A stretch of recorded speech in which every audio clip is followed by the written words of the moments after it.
绝活来出击，但我割据跛脚羊留在第2局，等到自己去选图的时候，我选一个什么唐人街这种，割据也好打，跛脚羊也好打的地图，对吧？那你搬了只能搬其中一个，我另外一个角色呢还可以传给我的下一个监管者，或者说下一手我自己来使用，也很舒服。是，也有可能考虑到说，看一下他的选点，选到了月亮门方向。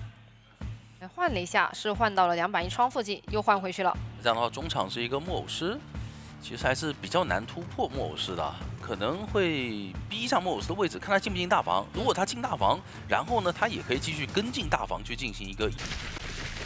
看一下，直接是冲着大房去了，而且确实也把小天的木偶师给逼进了大房。是，不过这个点的话，他想拐过来找一下小果冻。 那你前期跟娃娃的一个距离其实拉的就没有那么开了。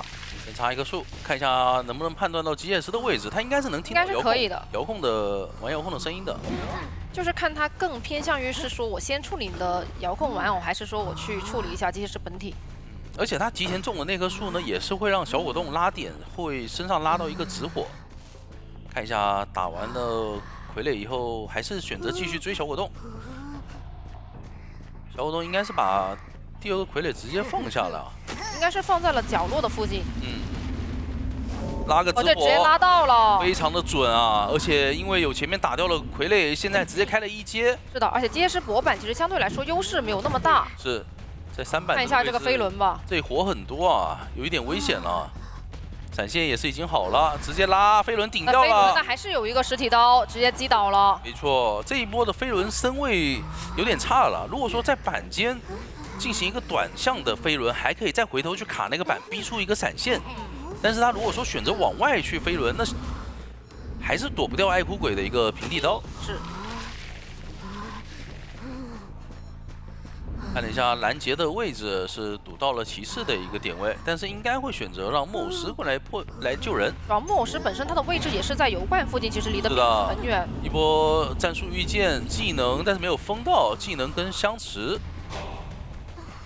这样的话，木偶师可以无伤救一波人，还是比较舒服的。但是骑士那边反而也亏掉了一个存在感。对，所以其实也没有那么无伤吧。就导致小谎言早早的开出了2阶。现在对于求生者来讲，密码机的节奏是不太够的，毕竟机械师前期是被打掉了半个娃娃。是的，还有就是你闪现是一直没有吃出来，你下了以后也没有机会去把这个闪现吃出来，就会导致你第2个人如果说牵制起来的话，你要考虑那个闪现。下一波 看能不能逼出闪现吧。如果能逼出来的话就还好，逼不出来的话，如果大副来救人，再给一波存在感，小谎言是很有机会能够去续节奏的。对这个点的话，感觉还是比较难把这个闪现吃出来了。攻击到了木偶师，大副来的位置应该是被提前拦截到了。看一下这波直火能不能拉到，拉到的话5秒钟是没办法靠近椅子的。不过小谎言也没有选择去拉火，而是来到椅子边上，想躲第2段摇表，第3段小明成功补上，赶紧续了一下。 但是淘汰进度已经非常的危急了，一个火拉过来没有拉中，感觉这里的话可以准备出刀了，很极限了，还不投，太稳了，这个蓄力刀还是投了下来。哇，2个人的心理博弈也是经过了10000层的博弈。感觉这个地方的话确实是太极限了一些。小明也太稳了，换我已经被震慑了。 就2个，要不就是震慑，要不就是救不下来，看到他在那里飞天。对，但是他最终是给出了一个无伤救的这个完美答卷。对，这个实在是打得太好了，这波。小谎言其实也很赶呀，他是一直没出刀，他也在等那个淘汰进度往上走，再一个蓄力刀逼你的一个身位。像密码机的话是3台半左右，不过还好外面的人都是有道具的，所以相对来说你续节奏是没那么好续的。没错，而且可能在调整上面， 骑士是找娃娃去调整的，并不会浪费特别多的时间，所以整体来讲，求生者平面还是比较大的。就看小谎言下一波节奏续的如何吧。稍微骗了一点身位。路易直接交。这个地方小木屋的板子没了，所以小天是选择继续往3板的方向转，但3板的板子3板其实也没板呀。对，也不多了。不过这里路易交的很准啊，路易加10具。 感觉成都狼队的话，他们是想把小谎言的一个范围压缩在3板的这边，是外面密码机会掉的比较快，因为这边的密码机是都破译过了嘛。再吃1刀，那这样的话一刀打，要传送吗？感觉是要传了，直接传。但是这边的人其实你也不好把他留在椅子边上啊。小明还有一个怀表，不过起码也可以先让他们多起一台密码机，然后去逼一下小明的道具。是的。这里看一下要不要来一个盲拉呢？还是说继续等一会儿？第2段表已经空了，一个拉火也没有拉到。范雷眼那边还没有人。第3段表也成功躲掉小谎言。那边有人修密码机的话，他就得回去了。没错，72。不然的话，他传送都拖不好。那这样的话，大副可以利用这个时间把大房的箱子给开一下啊。 因为毕竟他下一波如果骑士上移的话，他是需要去救人的，就等小田最后一台角落的密码机压好就行了。小田开的是3版的密码机。但暂时的话，其实成都狼队求生者也没怎么给机会。2个战术一键预测的出刀，2波成功预测正确。 所以外面心机已经是差不多了，有70的密码机进度。一个安息之路发现了摸箱子的小明，但小明手上摸到一个护腕，压力不是特别大。这里就算硬吃这个火也没有关系。而且实在不行还是可以再救一波。是的，现在回头去追3版，看一下来得及强开吗？应该是可以强开的，97、98，成功通电。那这样的话，大门也是有人贴着，小天是直接交了一个路易，给到自己一个加速，帮助队友多拖一点时间。 而且小谎言这里其实处理掉小天的话，他传送是续补好的，传送的 CD 会短一点点。不过这个点的话，其实对于求生者这边来说也没有什么太大的空间了。毕竟地窖的位置是有点远的。是的，直接一个鬼火拉倒了小天。那最终双方打成了一个平局，其实成都狼队完全是可以接受的，因为对他们来讲，他们选出这个机械师，那么2波暖雨而已。 如果说你2波都用来使用暖雨的话，那么你的牵制以及辅助能力就会比较弱了。不过本身平地的一个牵制，我觉得还是没什么前面的守墓人。这样的话，宠爱是选到了月亮门，可以直接冲着中场去。这把开局可能会多干扰一下密码机，然后再进行一个追击。其实如果追的话，也只有这个木偶师比较好追了，他毕竟他就在脸。 这边选择把医生先控到大房，想在大房的密码机边上去进行一个寄生逃骗。不过这边的话，确实也是2个人都还在跑点。是的。那如果把医生拉回来的话，应该是不选择把木偶师当做自己的第1波追击目标了。想要去外面找一下周末。医生的第1个吼，隔着远远的吼到了周末啊。那这里可以追了呀。这个点如果说给逃骗的话，会架住他的点位。是的。 感觉可以直接追了。侵蚀度叠的有点多了，平地现在都80多了。交一个魔术棒，这样的话把医生从身上赶下来。但这刀弹刀了，预判的位置非常的准确，但很可惜是一个弹刀。但不过前面还是能先有一刀。是的，本体接一手吼，但是本体吼并没有吼到。周末想了一下，可能这个侵蚀度也是要给的，所以还是先把这个侵蚀度叠满了之后，感觉还是比较大胆的。当时如果说宠爱身距再近一点的话，有机会打出一个 A 晕 A。对。 然后周末也是知道你身距不够嘛，我故意先把自己的侵蚀给叠满。现在宠爱就得等下一波的附身了，下一波附身，然后再用1-4人去跟进身位。毕竟魔术师现在是有可能还有一手飞轮的嘛，对于宠爱来讲。不过你接近之后，其实就更看你这个闪现跟魔术师对你的一个预判。是的，就看能不能用这个逃骗先逼出周末的一个飞轮。哎。 反走，但是这边脚印是前面留下来的脚印啊，导致身位拉得挺远，交了飞轮。那看一下要不要考虑闪，但是被回翻了，哇！但是还好，医生补上了一口吼，魔术棒按得出来吗？没有按得出来。但密码机的话，其实拖了也挺久的，因为感觉他第1刀的那个弹刀是导致节奏往后拖了非常多的时间。那一波如果不是一个弹刀的话，可能说人已经早就上移了。 这波估计就算是2挂的一个时间了。这里可以看到磊磊的迹象，准备过来救援，再往密码机附近靠，给到一个假象，应该还是会让木偶师或者守墓人其中一个来救。感觉点位上面的话，应该是木偶师先贴过来了。对，已经到了一个比较近的位置了，但这个地方怎么说，淘汰进度还是比较极限的。先附身，怎么说打断一口，但是人已经掏了下来。 而且打到的是木偶师身上，接近一个无伤救，这波救人是发挥的比较好的。那你几乎是一个无伤开圈。现在魔术师其实手上也还有一个魔术棒。是的，这一波附身的话，有机会用这个魔术棒加速去往外拉的，但还是被直接叠满了蓄力值，那个侵蚀值。密码机的话是3台半，但这波可以选择把魔术师挂在角落的位置，然后去外面拦救人的人。没错。看一下，已经是提前看到了狮子的一个走位，还是会选择先过来给蕾蕾来一个寄生。没错，毕竟干扰密码机也是非常重要的。这里医生得往3板去啊，他好像没看到3板的一个抖动，再往大门赶，那这一波就浪费的时间比较多了。现在才回过头来往3板去赶，吼一下。 但是没有上到侵蚀值，这个淘汰进度也是非常的极限。狮子在进行一个博弈，恐惧震慑，完了，2波同样的击舞人，但是结果却是完全不同。这一波震慑针对的太精准了，宠爱。而且密码机其实差的不是很多，如果这个圈能开出来，其实就差半台了。是的，那现在直接成功续上了守墓人的一个节奏。宠爱这里一神拉回来，人是可以出击的。先拿气象一刀。 那边其实修的也不舒服呀，你随时可以过去赶。附身落地，守墓人这里只要一神在吼道，看一下狮子这一口能不能躲掉，没有躲掉。再次上移，气象现在半状态出去外面，它是可以被附身的，所以气象你敢去碰密码机 ，OK， 哪怕你有下暖雨的机会，你是不可能回上的，一定要等木偶师那边破译完，然后过来卡着。 不过现在的话，其实两边的密码机都已经是压好了。是的，这一次选择让木偶师压机啊，气象直接交一个高的沉云来到椅子面前，贴子打到椅子了吗？那这一下有点难受了，本来是可以压起身的，现在打到椅子就给到了狮子一个开门战可以下铲的机会。那对宠爱来讲，那边铲子很多呀。对宠爱来讲，现在1-4人的一个控门以及自己本体的选择就有点着急了。 平地可以打倒，那就还行。一会儿可以用闪现终结蕾蕾。对，而且1-4人的话，因为是还留在3板的月亮门嘛，所以相对来说，其实你门是点不了的，还是有很多的机会去争一个多抓。而且守墓人的话，他在大房嘛，如果想绕到大门的话，其实也是需要挺久的。现在宠爱就是得争分夺秒，快速的闪倒这个蕾蕾的气象。对。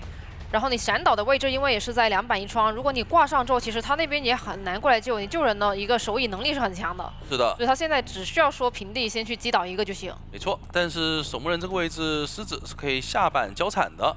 看一下，哎，好像没有卡在那个板间啊，是直线往外拉。那这样的话，宠爱是选择放弃，再回去管大门，因为他很怕蕾蕾从2板1窗回来偷这个大门。对，穷者现在就是要拖这个挽留的时间。 这样的话可以都不贴门，可以先拉远一点，然后也不要说给到你叠侵蚀度的机会。是的，宠爱其实还是有点纠结啊，他怕蕾蕾这边一勾引，然后狮子又回来点大门，我觉得他得果断一点了，他果断一点，至少小门这边是他完全可以控在手上的。对，而且很明显的，其实小门是完全没有人要过来点。他现在其实不着急啊。他可能想换位了，他想去把闪现用到小门那边，但是更难啊。 因为那边是一个木偶师啊，不是更难吗？而且那个点位的话，其实它本来陶片的覆盖范围也不在门旁边，对，因为马尾那边也是卡在了油罐附近的废墟。就是你就算传过来，那你还是得担心小门被人偷啊，因为小门被人偷你是没有那个侵蚀值增长的一个提示的，反而它的挽留一点一点的要拖过去了，还有20秒。对，这几波的话，其实陶片的覆盖范围并不是说很舒服。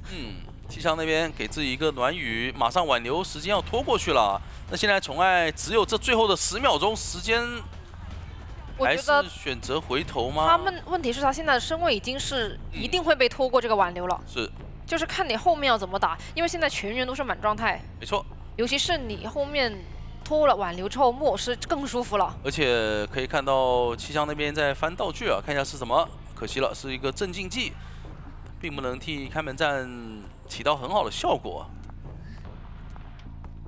现在挽留已经过了呀，那小门那边穷者是可以为所欲为了，木偶师他是可以吃很多刀的，所以他是有机会可以去偷小门的。其实按理来说，他刚刚果断闪现，现在第2闪就好了。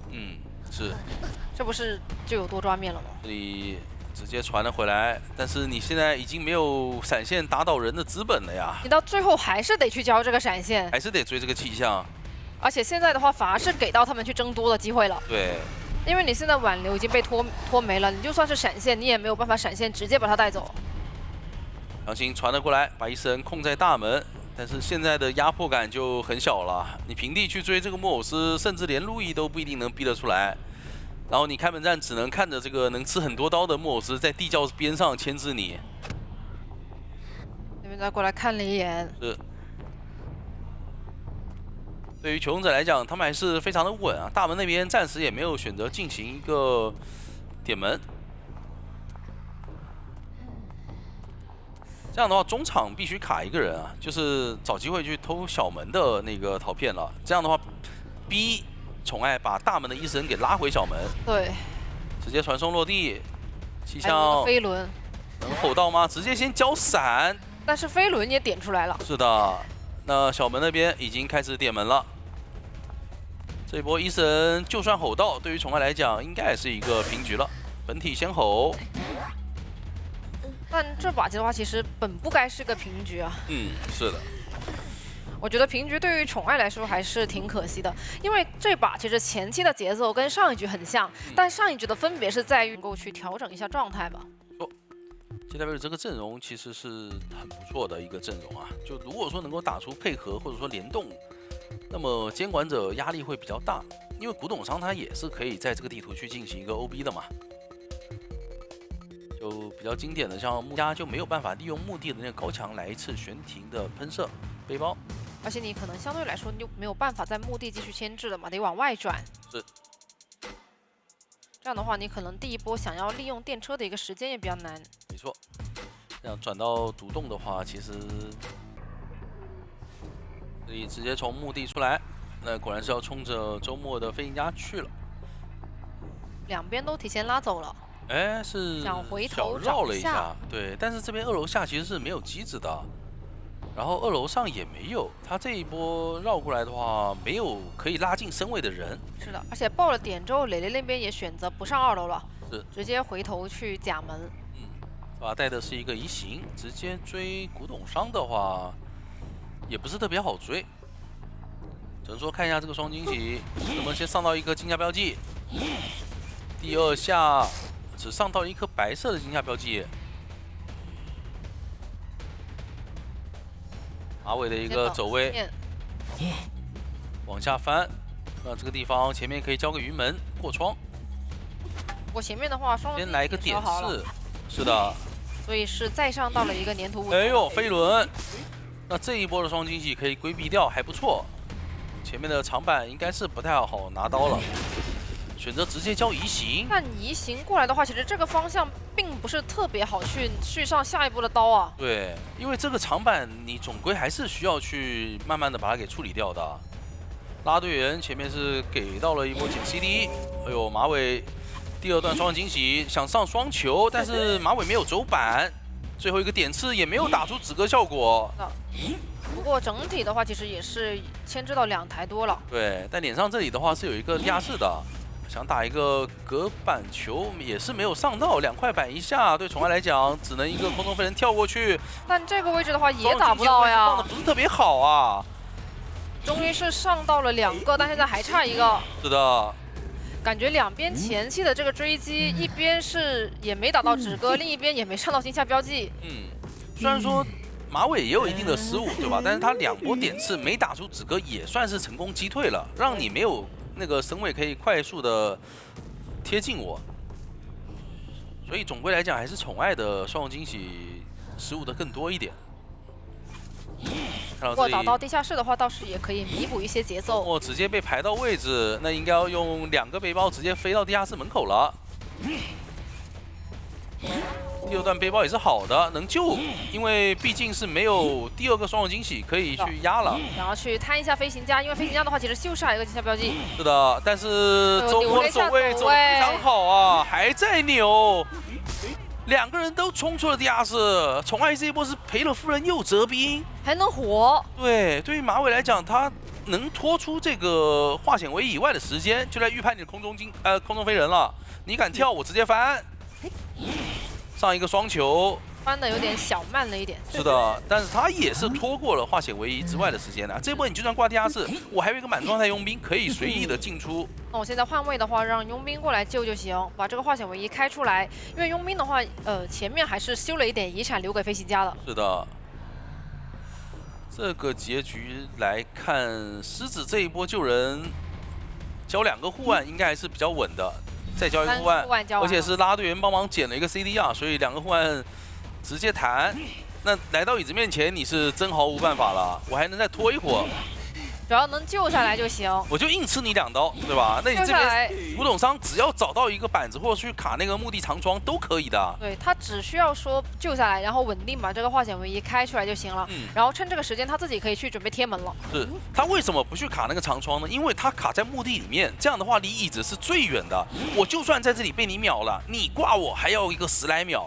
如果说我卡在那个窗户，那 OK 倒了，直接挂地下室边上。看一下这个飞轮，一波飞轮顶掉，再逼你一个绕场谢幕，人就算挂上，但是对于求生者来讲是可以完成3跑的，因为宠爱这把没有底牌，一个移形是到不了学校门的。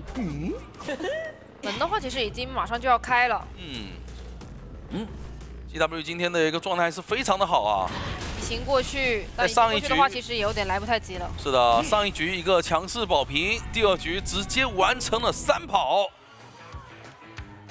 过的一些点，对吧？就是没有特别那个大的一些优势。但是退一万步来讲，给你针对的人保平就行。我觉得鹿头打这个阵容能保平，不过其实脸上2个人都是不太好追的。是的，感觉鹿头应该会追着绕到中场，然后去找这个迅娥，就看迅娥是选择往甲门呢，还是往 S。好的，我们看一下这边是直接往杂技的方向走啊。那小天这里是选择没有往中场拉，准备继续绕这个墓地。是的，不过兔子一鸣的话，他可能下意识的觉得说你已经拉走了。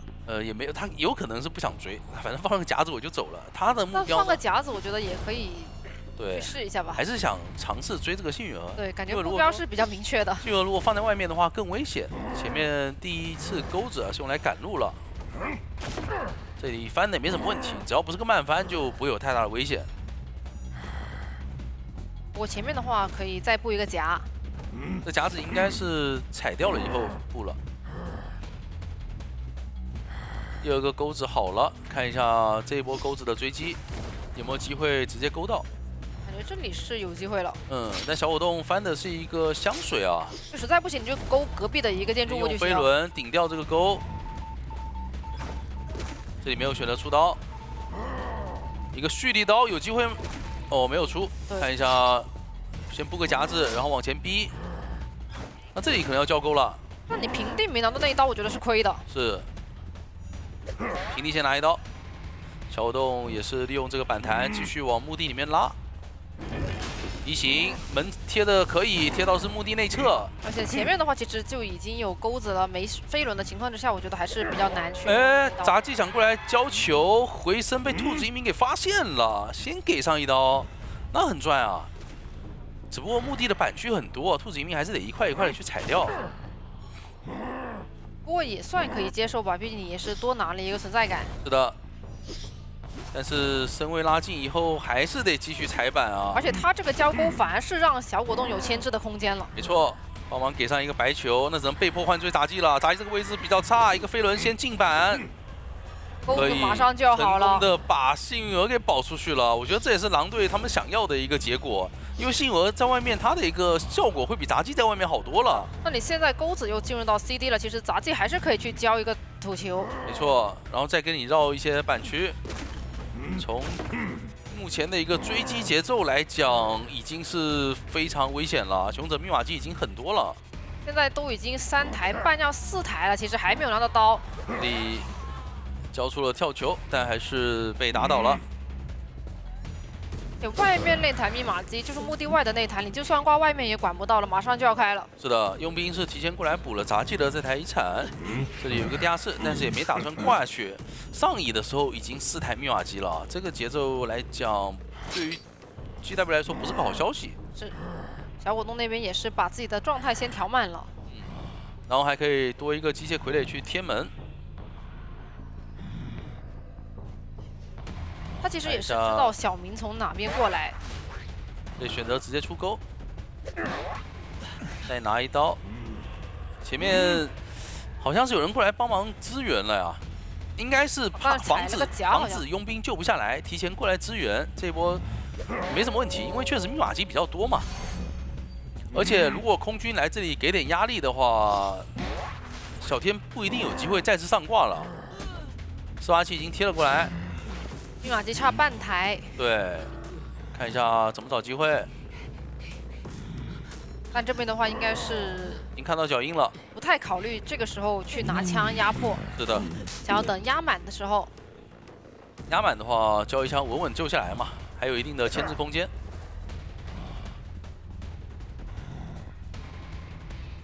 密码机已经快要压好，而且穷者也有充足的时间去贴门，甚至他们2个门都可以贴。如果后面还能够打出更好的节奏的话，甚至信鹅可以再磨一把枪，这样的话还有机会争4炮。一刀打到了针对，但是密码机通电的有点慢啊，不过还好有空军那把枪可以弥补。这样的话，小天也可以拉开一个比较远的身位。是的，他现在的话其实可能得考虑一下，先去管别人了，因为小天那边起来之后，现在都已经拉到2楼点。哎，这里勾空了，很亏啊，要被迫交出移形了。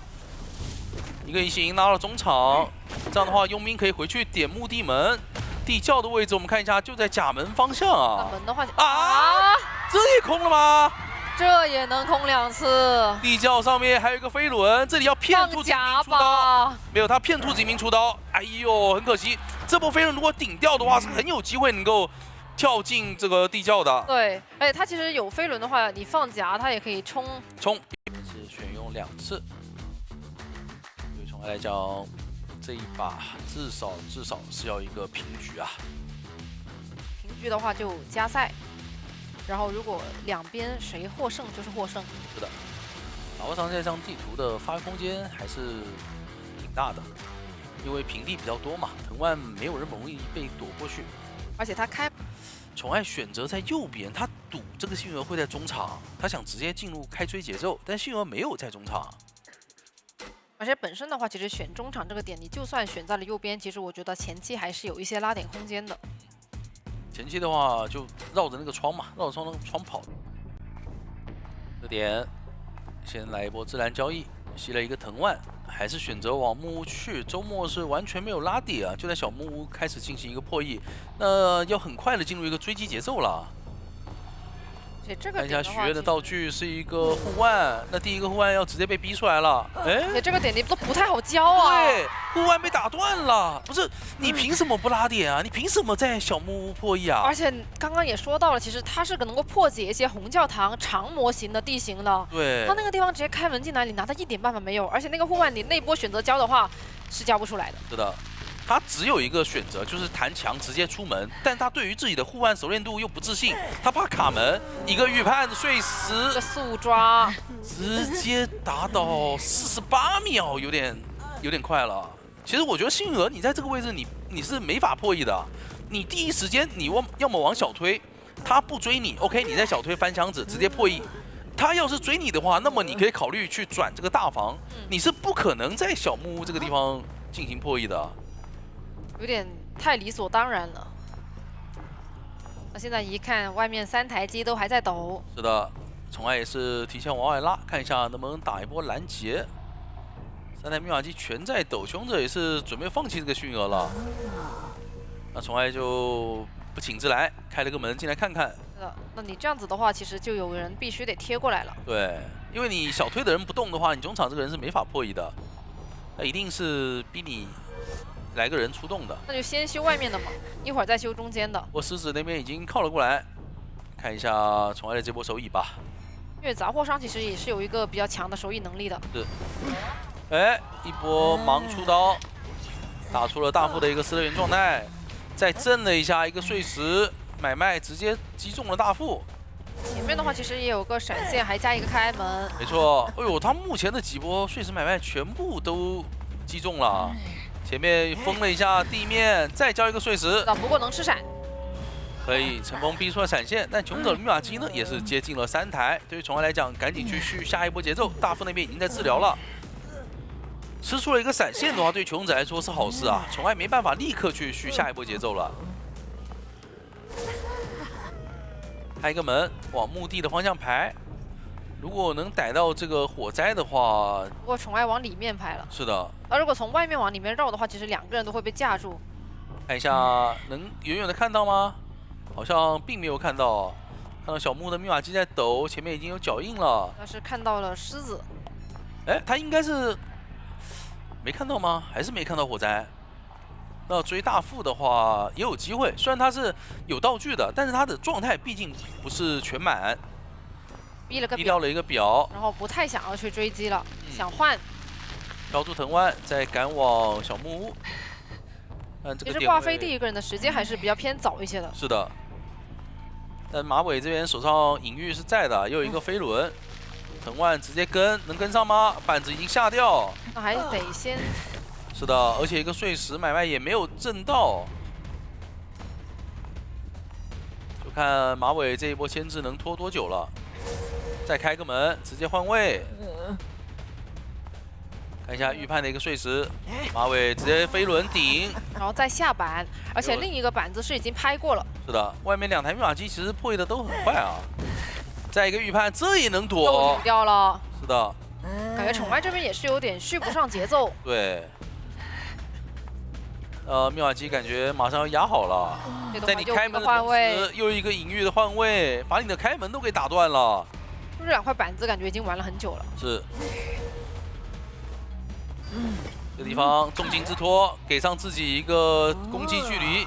但是因为还隔了一个板子，选择直接传送。狮子那边的密码机是95，先震一下，有没有机会秒呢？手上是感觉是有点对，因为他求生者这边也是没道具了。如果能够直接先拿到1刀，这把还有机会。打一波红光，先开一个门，不让大副去卡板。这个地方再骗。这个地方应该是这里的话直接根据有了，去1刀。大推的密码机还没有贴上，而且这样的话，它是可以逼出马尾的一个自己的。加上其实砸破伤它是能够去，而且中场有地下室，中场地下室那转机就来了。这一波你们谁去压机呢？现在是小说家是小陈刚爬起来的，对，而且他们是选择了让火灾直接满状态直接贴过来，对，不要被打到拦截。但是如果说这一波你在碰到密码机之前，求生者，密码机还没碰到，看一下宠爱这里必须有点早，但宠爱没有第一时间过去打人，因为这里是有化险为夷的。看一下能不能打个落地刀，刀气太短了。马尾那边已经碰上了密码机，想用2个碎石把人给震倒，位置贴的还是比较紧的。看一下这波准备开门战，开个门，不敢开啊！哎，开了吗？开了。这里其实刚才立刻补一个重金之托是可以直接打倒的，但是宠爱没有反应过来，因为开的也是比较突然一些，所以是直接打倒了。但现在的话，其实还是有一点点机会，但传送的时间也还差。他只能去拦中间的那个人了，这个门他是不太好管的。就看一下这波排尔明，是的，传送过来，来了，怎么说？门口一个飞轮打倒了，但是也打飞了。天哪！感觉还是晚了一点，他是吸了一手柜子。雷圈下来的话，其实首先他们本身拿的一个爱哭鬼跟鹿头，确实是解放了一些角色池出来的。是。然后你又没有硬防艾维，就搬不完了。对，也没有一些调状态的角色，感觉艾维也比较适合军工厂。对，但是确实是一个比较好的选择。对，但是你艾维的话，你追击这个阵容是比较难追的。我说实话，虽然中场的小说家、大房地窖的飞行家、小木屋的火灾调查员以及大门的邮差。艾维是选在木屋里面，木屋废墟。那这个点的话，脸上就是火灾。其实前期处理火灾的话，对于艾维来讲也好的。看一下这里是伊森直接选择往小木屋拉，那应该是要冲着这个小天的火灾去追吧。先附身一下中场，先找14人找一下中场的密码。哎，直接传追小说家了。这里青石是叠得很高啊，68。对的。只要下一波的医生再帮忙吼一下就有机会了，但这里是选择把医生给调开，去干扰一下大门，附身一个逃骗。还是想要去一边控场一边追击。对的，这里附完身，然后再把医生拉回来，就看这一波能不能吼到了。但其实身位还是挺远的。小果冻这一波拉往中场拉。但中场的话有点不太能进，因为本身就是有一个逃骗的覆盖范围。没错，这边飞人快好了，要不要利用这个逃骗来清一下自己身上的侵蚀值呢？没有选择，哎，躲掉了。这个一身的吼，对，被小果冻给防到了，那就等附身吧。下一波马上可以附身了，一个换位砸头，再拉开身位，但是还行。不过伊斯人怎么往外走了？我觉得。伊斯人想要先给小天来一个寄生，对他刚才伊斯人其实控了挺久的，没有第一时间往木屋方向拉，如果在被砸头的时候他早点拉过来的话，其实还能省个几秒钟。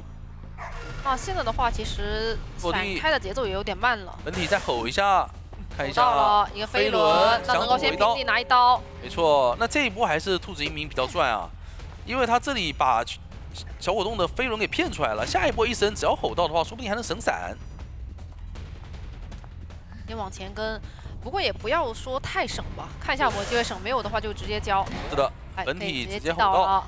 但是密码机呢，也是接近了3台，而且击倒的时间还是花的比较久的，接近快2分钟人才上挂。那接下来就看一下兔子一鸣的控场如何了，因为追击上面其实也是比较中规中矩嘛。是的，就看一下手椅和控场了。不过其实他们唯一的一个化险为夷是在小说家的身上。没错，救下来的话，兔子一鸣是有机会能够打到针对的。救下来，就算没有打到针对，闪现跟过去的话，也不太好活。对，掏了下来，无伤，打到了飞行家，扛到了一波。这个点位等伊斯人附身吧，附身小说家，再追上去用2阶处理掉。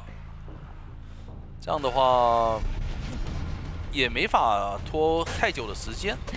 伊斯人也是直接吼到，但是最后的2台密码机好像还挺远的，中场有1台，然后。看一下，可以干扰到这个半状态的飞行家，其实还行，因为飞行家这个点位他是不太敢破译的。是的，不过能先把伊斯人拖过去，直接附身。而且那边的话，其实它是一个连续的圈。是的，哎，传错逃骗了。传错了，因为连续嘛。对，这传错了有点太可惜了，不然他传过来的话是直接可以找机会处理这个飞行家的，因为他落地的话是有机会能够吼满的。对。那现在小果冻跑了，密码机中场也不太敢修，那就等吧，等一个附身小果冻，然后把小果冻给秒了。18期提前过来保，等你落地应该会直接放狗，看一下能咬到吗？18的一个侵蚀度。是的，但是前面好像没有放狗咬啊，那交出了闪现，这边小说家就没法保了。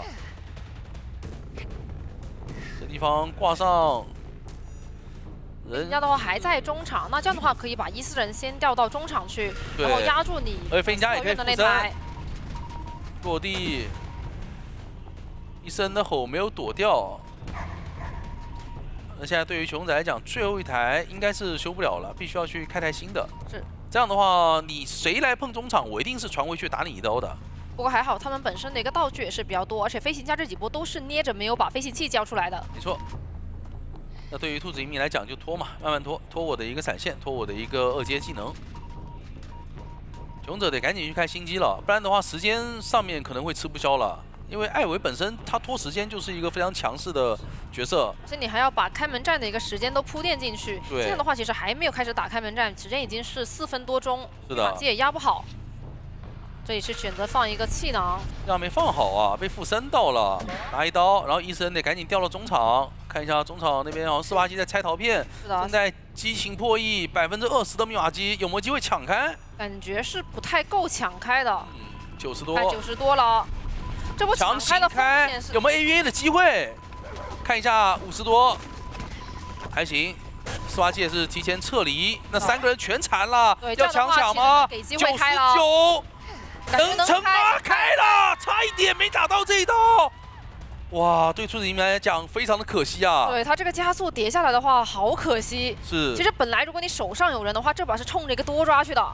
那熊者那边也是直接贴门了，不想给你艾维继续拖门的机会。而且现在的话，他手上没有闪现，暂时没有办法快速终结。没错，火灾调查员那边应该是给到了一个气囊，大门肯定是附身不了的。这地方只能靠追猎来管，还没什么办法了，只能附身去管18机了。是，但我其实觉得得管门啊，你不能把目标放在追脸上这个人身上，你一定要把意识人控到门口去意识一下，至少让求生者不要那么快的去离场，跟你在短板进行一些博弈的。是的。而且你毕竟歌剧的上限在这里，而且它下限也属于是比较稳定偏平直的那种角色。虽然说你是个军工厂，但是你其实也是可以考虑就上下点。然后通过自己的一个位移速度去达到开门战的效果。画一个路链，一个野人，应该会先冲着路链方向去看一看，然后再拐一下囚徒。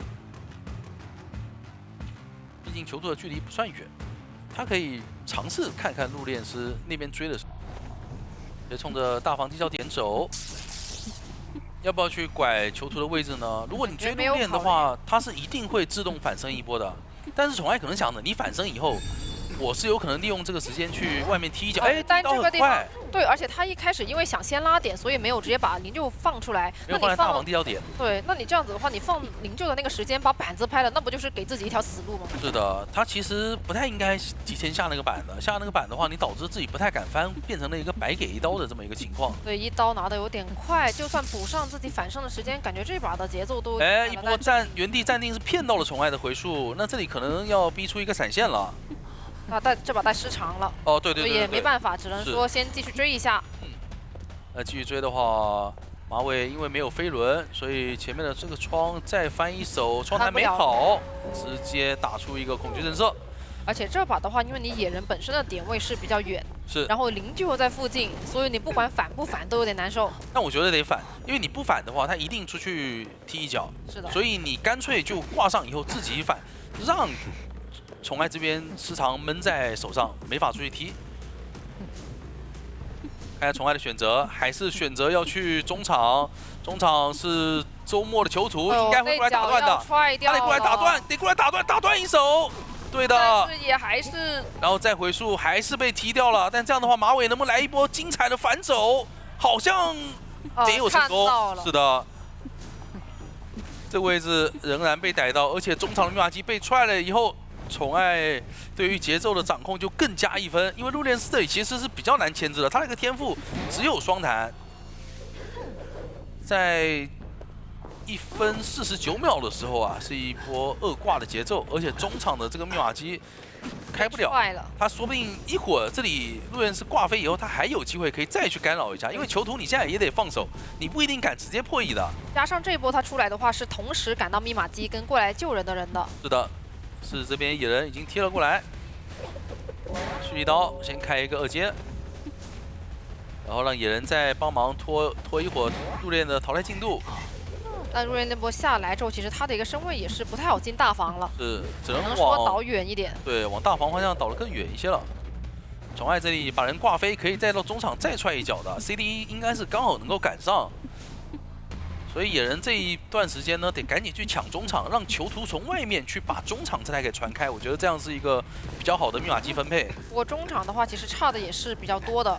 野人如果要抢的话，有风险，因为你本来野人来救人就是一个半状态。是，所以囚徒那边得传，囚徒那边得传野人那一台，这样子的话密码机才够，不然的话你这一脚再踢下去。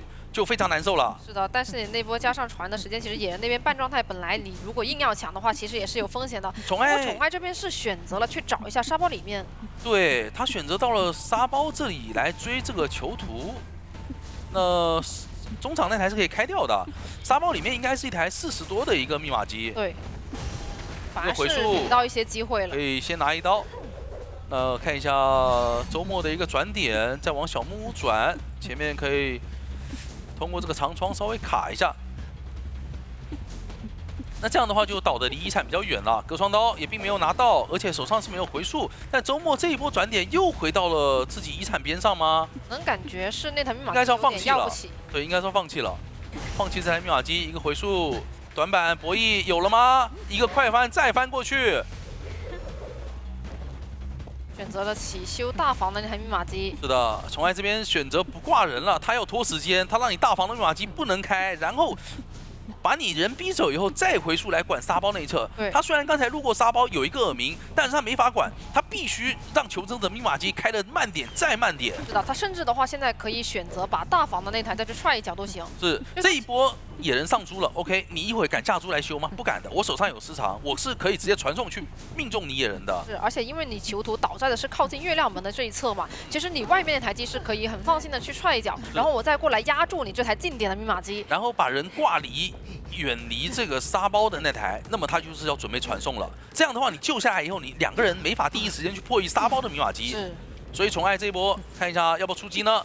我觉得可以出击啊，出击野人，野人那边是刚下过猪的。因为现在我觉得这把不是平局可以解决的问题。是的，哎，找到了画家的一个位置，那这波画家救不了人了，有个传送可以手以，磊的这里画是放不出来的。这套可以直接选择切成一个闪现，但是闪现官能跟上吗？磊的画3/4的一个打法。放出来了，那这波是还可以救人，但是来得及过去的吗话感觉有点远，这里要博一弈啊，个震了。慑，密码机不够，宠爱成功把人给举了起来。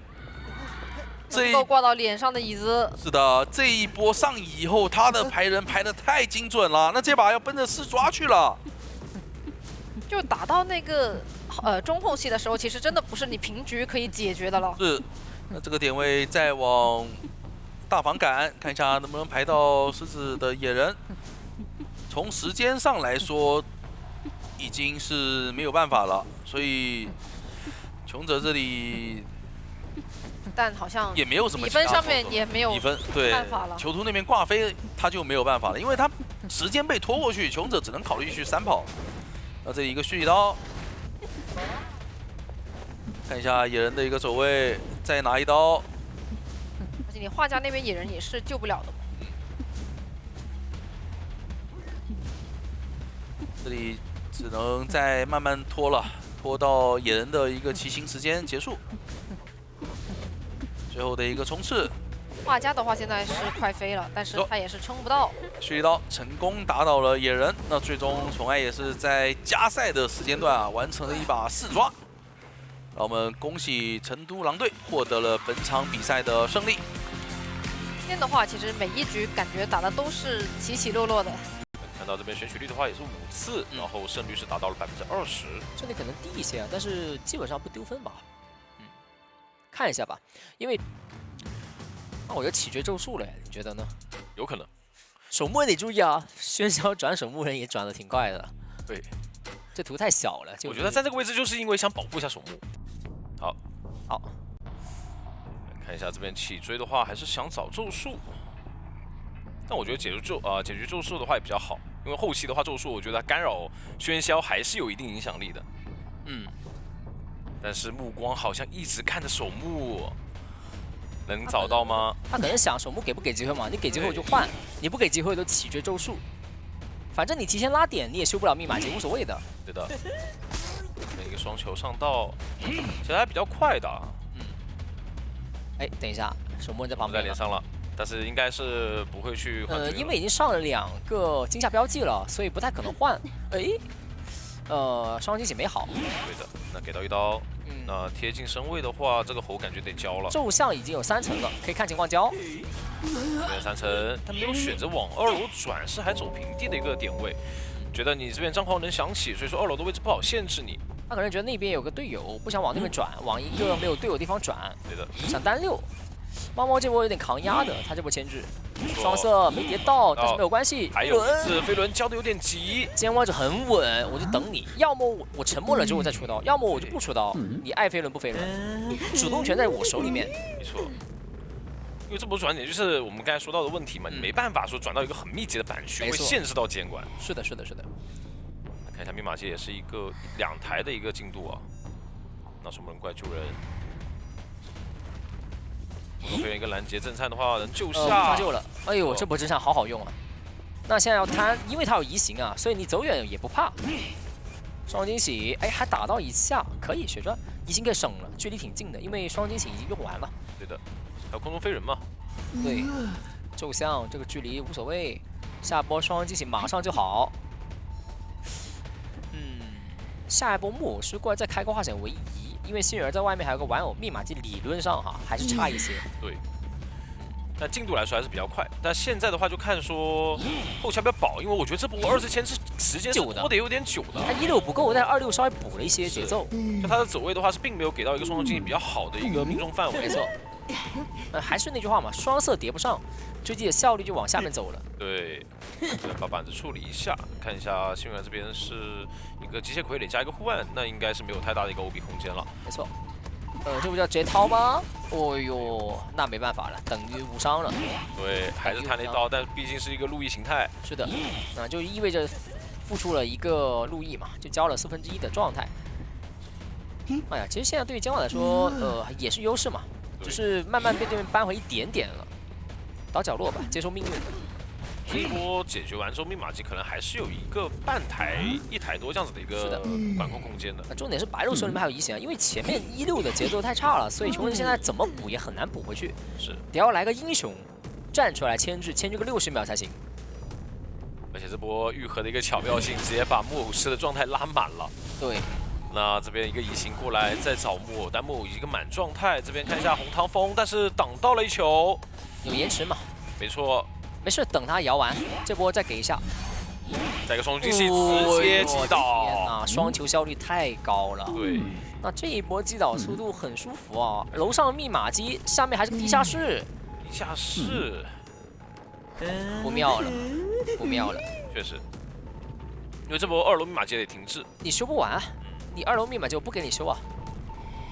你救不救人嘛？虽然你是守墓人能下去，但是你下去之后你上来呢？地窖位置也是知道了，这个点看看能不能再多拖一些时间啊，因为守墓人这波下去，他没有搏命嘛，他搏命交过了。对。木偶师是能摇入夜的，所以有可能将我的换双，可以有个双倒机会，先打一刀，然来后2阶的一个遗留还能再拿一刀，双惊喜。木偶这边路易摇出来，可以。但是挡到一刀了，但是直接打就行了，因为我觉得上球速度太快了，还是得倒。毕竟你摇路易是能挡伤害啊，但你还是个白板，没有位移啊，我还是能很轻松的把你击倒。没错，这2楼密室还是亮不了啊，这把我觉得死局了。而且空中飞人直接人飞上去，是的，逼你当神，你当我也当吧。已经上了一个色了，现在的话，另外一边幸运儿得要破译完之后再过来吗？太远了吧？哎有，点远。不对，有可能他护轴，有可能救下来。看一下，但守墓这边要倒了，双色碟把守墓人击倒，但是有点上球比较晚一些。看另外一边已经救下来那了，没办法了，他地图他密码机不是特别远，加上他还护轴。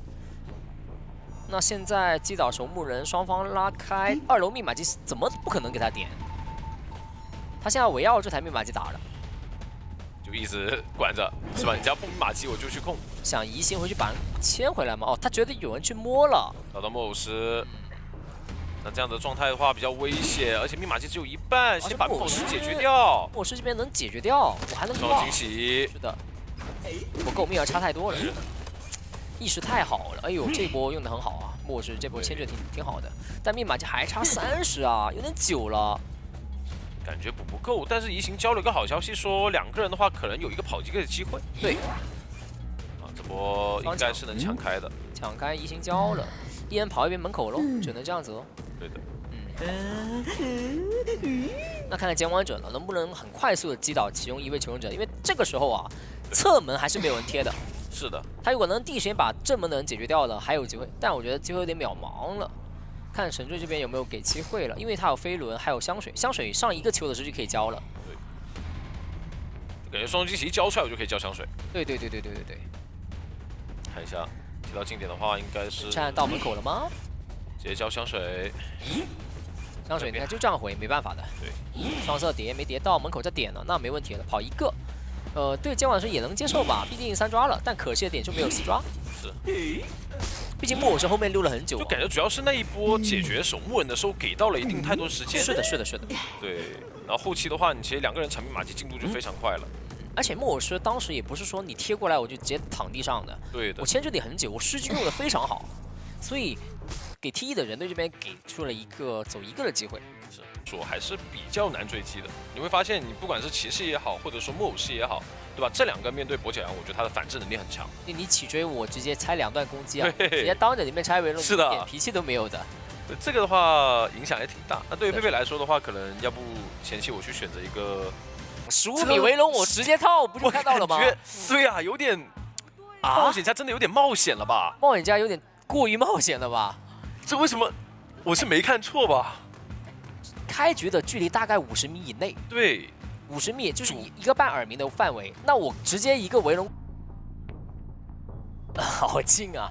看到了，这就是小迪这个选点，说实话，怎么圆？有点绷不住啊！有点绷不住，确实，这波苟住了吗？不可能那吧？怎么可能？这看到了，坏了！因为它就是一条直线，主要是这个问题。太近了。对的，那看一下这边平地的话，应该是没太办法能进到板区，来回的一个钻龙，扭了2刀，还是给到刀了。我觉得2刀没了，2刀没了，原理值也够了。飞轮没好，主要是就看佩佩这波给不给机会了。队友在旁边能帮一下吗？哎，钻出来了，单肩但是还是要倒，还是要倒还。是要倒，多费了19点愿力喽。对，那旁边队友也无能为力，总不可能丢个铲就砸晕监王者吧？是不是？旁边又不是骑士，只能说很无奈。现在笑笑有点无奈，在旁边啥都干不了，只能拖时间了。而且窥视者的话，也会让他的中后期会更好去管控密码机。等一下，你想想，守墓人救完之后，搏命带走，地上还有2个窥视者，我要拆完之后再摸密码机，这得多慢呀！看一下维龙，那这边也不着急，想多去卡一下这边的一个淘汰进度条，但是有点极限哦。维龙要掉了，监王者会急的，这个时候。给他一刀，要往外面走，守墓人得老老实实把眼睛拔了。哎，想回头盖，但是监王者无所谓啊，你盖我，我如果能抽到你，我白赚个存在感，我下波2阶了，愿力更加多。感觉得让骑士要不过来保一下，但这边的一个维龙直接罩住不让进板啊，那应该就是没太多说法了。手上还有个飞轮，是的，但这局的话还是倒在中场附近。那对于佩佩来说，还可以去干扰密码机。就我觉得这一波想，因为我从他的一个举动感觉他想牵制，对吧？但所以说这个时候我就觉得骑士要么就过来帮忙，但是，又倒回来了。是的，这个问题就笑有点笑不出来了。对，这个问题就可能会影响密码机的一个整体进度吧。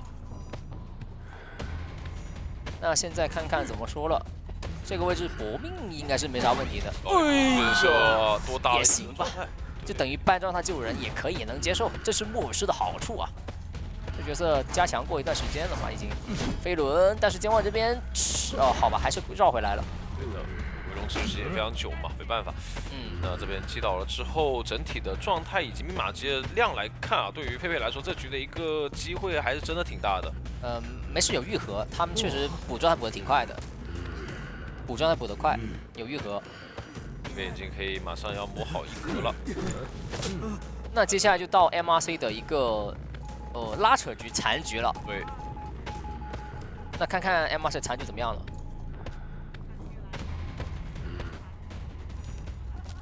当神过来，这边下楼，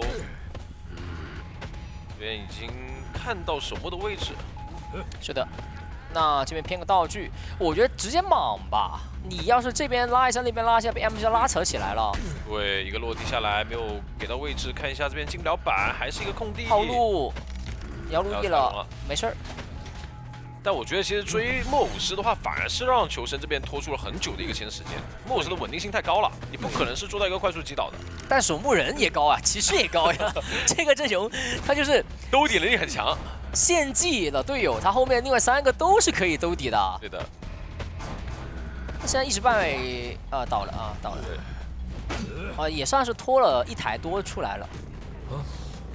但是问题来了，这中场密码机还是亮不了啊，这台一铲。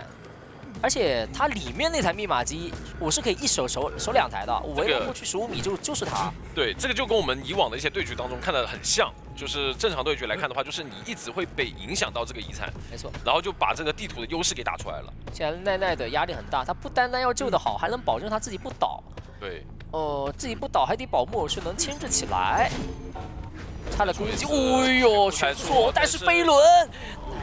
这一波还是操作的很好的，很细节。虽然全错，但我飞轮顶刀，然后板就下来了，等于无伤。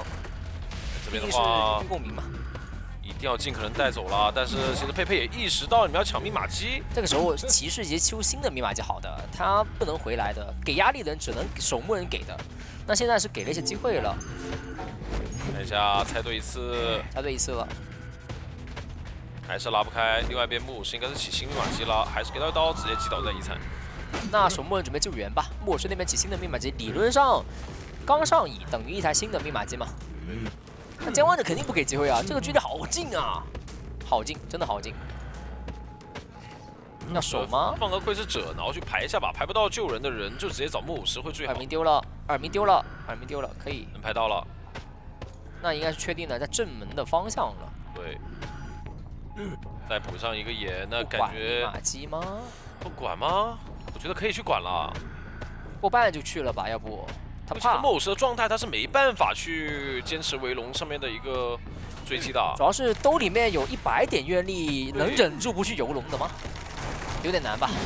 小一刀再次打倒，那边另外一边的话是2个窥视者，所以说一时半会是不好破译，而且39的密码机这边木偶是一个半挂的状态，甚至还有个拦截的说法，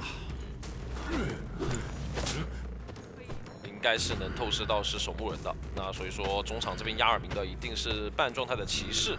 我觉得这个人找出来就4了呀，能处理掉吗？这边还有个道具又没有啊！交到，他刚刚出围龙，你交了没用的，对的，太快了，因为他得要等你空了一刀之后再交战术预见才行，不然的话你这个道具交了等于没交啊，监管者能秒出刀的。那现在完了，这密码就修不开，人你也不好救，人已经挂飞了。对着一放，再交个围龙，然后到脸上惨，哎呦，还被打断了，还被打断了，完了。那下波70点怨定，我不知道他怎么活，就笑是一定笑不出来了，反正。对，这个位置真的只能进板试一下了。哎，那打到一半笑得出来了，但是这局势也不太妙。还行，到了。他交互了嘛，没办法。那接下来把守墓人往那边运咯，看骑士交不交自愈喽。毕竟骑士这边是刚刚是挂飞状态嘛，先挂上，直接挂，胆子大，哎，有底牌，等一下受不了切闪都行。没错。而且2楼这个位置其实你不太好去跟我想要博弈的。你下来之后围龙也能套你。对，切了一个兴切奋，有想法，因为是怕他这个头盔嘛，也是算得到对方的一个道具。但是围龙空了一个，再有个落地围龙，看一下选择直接亮，直接亮兴奋呗。对，然后套一个以前的围龙，是人救下来了，也没关系，还是在脸上，还有30多点，40点愿力，得先追倒他吧。哎，你别说这样打的话，有点恐怖。应该是拉扯不开，毕竟倒的距离有点太近了。你围龙得要拖2个围龙才有可能拖到守墓人交自愈，对，不可能，对的，不现实。那还是道具嘛，对，还是回去找守墓人的，守墓人起不来，起来也没关系啊，因为地窖口不在骑士这边，骑士得爬了，得往地窖口爬了，这边得要坚持到队友倒到地窖口才行，因为等一下他淘汰金额加25%呀。那个状态血线我感觉好像应该差不多70多的样子，有概率。那得要拖。如果骑士往那边跑，但是你别说他还有个铲子，你说实话，这边等你交围龙的话，我交铲子，你是有概率被我这边铲子交了，但这边没有过去，能把这波围龙顶掉，骑士还真能往那边爬。我目测了一下，应该是70多，差不到75了，所以等一下倒地就直接，骑士直接就可以跳地窖了。就我觉得对于监管来说现在有点迷茫，对。那我觉得对于守墓人来说，直接去点密码机也不行，因为监管者可能挂骑士的。真去点密码机，那监管者挂骑士怎么办？但骑士的位置可能找不到，现在目前。不是你现在你不能追他呀，你击倒守墓人，骑士要走地窖的。现在得要挂骑士，因为守墓人已经远离地窖点了。没错，但这边好像并没有想到，还在追守墓。淘汰进度多少？这边淘汰进度很其实还好，这淘汰进度还好。但是他现在如果说往那边签的话，他还有围龙啊，他知道地窖在那就行了，因为这个淘汰进度还有3%到4%左右吧，所以还有足够时间就把骑士给先弄掉了。好，然后淘汰进度不管，我就牵起来还有半个屁股坐满了。对的，可以的，没问题。主要他这个我以为是够75了。对的，就觉得是打倒了之后这边可以直接立马跳。对，这是我们这个赛季。这格局带个闪现，我都不知道调酒师要怎么回状态，很难啊，只能依靠这过山车，要么过山车，要么枪，没了。因为枪，如果说枪的话，其实我换追你空军其实也是简而易举的事情。是的，毕竟影响了一个比较常规的一个区域选择。想追气象嘛，我觉得追空军，其实这个点位有个很好的追法，就追这个空军之后，如果空军敢往2站那边转，有人1站的人密码好。还是果断的去追，我觉得他就是打一个老套路，就不吃你的变招，你知道吧？是的，但是有一说一啊，这样追的话太正常了，就太规则化了。对的，因为想一下，你起点站我去追击的话，可能你调酒师这个位置搭配枪的话，可能有太多一些不确定性在了。但如果说，我选终点站，我打我熟悉的一些方法，那你可能这个牵制能力还是比较弱。来看一下这边已经骑到第1刀的距离，这边一个陈云，陈云距离是不是有点极限啊？对，一个反手。不是白鹿这一波他陈云过不了站台的，白鹿他以为能过站台。是的。它的那个高度跟它那个平行的速度是有一定的限制在里面的。他可能觉得滑满了，也有可能就没有留意它往哪边飘，所以这波有点亏距离。卡脚。卡脚了，有回速。哎呦，哎，他回速还是晚啦。他回速还是同一个隐喻，他不刷 CD 的。对的，当时他没有在第一时间回的话，是远程的那个影子。对，没错，他本来可能想回最远的那个，对，结果刷同一个隐喻了。现在问题还比较大，因为手上的窥视者怎么交了一个前面？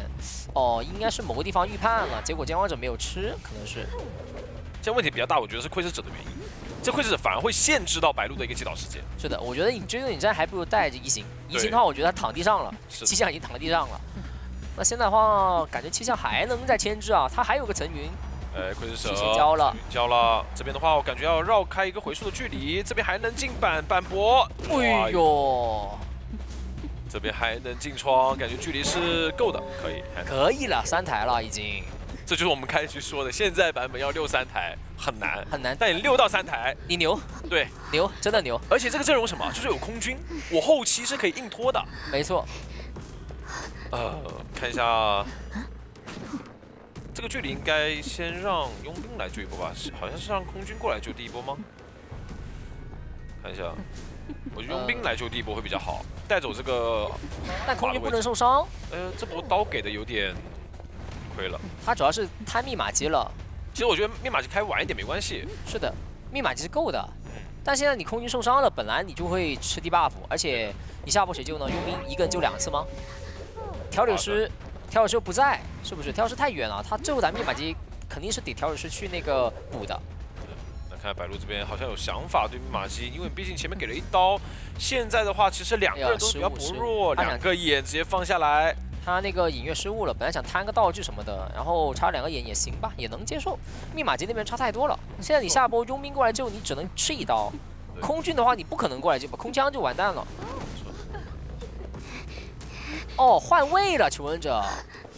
是这样的，他们的策略是什么呢？我调柳师的密码机是多的，所以不着急修，我先跑过来给佣兵喝多福林之后，空军再修密码机，然后佣兵满状态过来救一次死扛。哇，成本有点大，但这样有点大。我觉得这个状态以及密码机进度之类的成本太大了。它的成本大在那个佣兵有可能被发现，但是佣兵没有被发现，那还行，能接受。佣兵有可能被拦的，因为上救的机会，看一下这边救下。死扛，不扛吗？那就让他自己带6了。扛一刀吧。但现在空军的密码机不够啊，我这边挂完这空军半状态，万一倒了怎么办？这我觉得就是，那空军现在只能补状态，他要不能喝多弗林。反而把这个对局的时间给拉得更长了很多。就我觉得他本来这局的话，可以用个比较公式化的一个化解方案的。对佣兵满状态扛一刀没关系的，因为等一下扛完一刀走了之后，他可以喝多弗林。空军喝不了多弗林，空军如果当时扛了拖时间密码机能到80的话，那这把血栓，但是不行。不过也没关系吧，打拉扯其实也可以的。看一下这边过来没找到人，只是打拉扯有可能给监王者一个多抓的机会了。那边空军的位置也是被排到脚印到鬼屋的方向，那这把枪感觉是得交了。白鹿隐约这断了几个，有点难受啊。那现在是没有拿到机会了。没错没错。这边看一下，隐约又断一手，再回溯过来，这边拖了非常多时间，外面2台半的一个密码机都已经在破亿了。单板还在博弈，猫猫这里看一下过板一刀，这把枪反而开门战，我觉得有说法，就比较限制白鹿了。你要真多抓的话，这把枪还比较限制的。但这个调酒师他没回光返照，有搏命是有搏命哦。监管者不一定能想到嘛，可以利用的。他这波没有回光返照。密码机能压好，开门战，求婚者点的那个密码机离门口也不算远，也不算近，所以有一波拉扯的机会。监管者底牌，位置怎么玩？胆子大，3个步轴，这边能进窗吗？感觉哎呦不敢翻，好稳，有点堵，有点堵。他有个翻的话，有可能震慑了，他很稳啊。迪宝太稳了，这波没给机会。那这里的话，必须要快速的接到佣兵才行。外边补状态可以起密码机了，监管者没有传送。这个传送要拖，有可能拖不出来啊，因为有破译加速，破译的非常快，看能不能上蚁了。快速上蚁还有一波拖的机会，能使，哎呦差一些，还在牵制。上滑梯拖时间，这波李宝很稳啊。留一个护轴吧。 对开门战密码机够了，这把监望的开门战传送好不了的。是的，我看看监望要不要这样子不挂，我不挂了，我就牵起来拖到最后一刻我再挂。密码机够的，这波秒救秒过来秒贴过来秒救，然后秒，我想想挂了。我觉得他开门战的话，得针对佣兵或者是调酒，把人留在这边半场，2个人都留在这边。对于白鹿来说，他只能这么抓。对，门是肯定能开的，现在不影响这个门了。 给佣兵一刀，你看这样谁贴门我就打谁。这个门口，传送门口对面门口能开，但是走过去的时间，我这传送是能好的。对的，我觉得还是一个有概率平吧，因为毕竟看一下这边加速19能进飞吗？轮进了。哎呦，还能搏神坠，这边能搏到吗？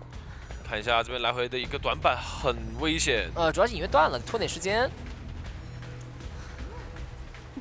还在坠，搏，再搏一刀。啊，还行，倒了。还有传送机会吗？我看一下啊，门口那边应该快到了，落地之后一把枪这边挂不够了不，行不行不行，不够了，还是不够。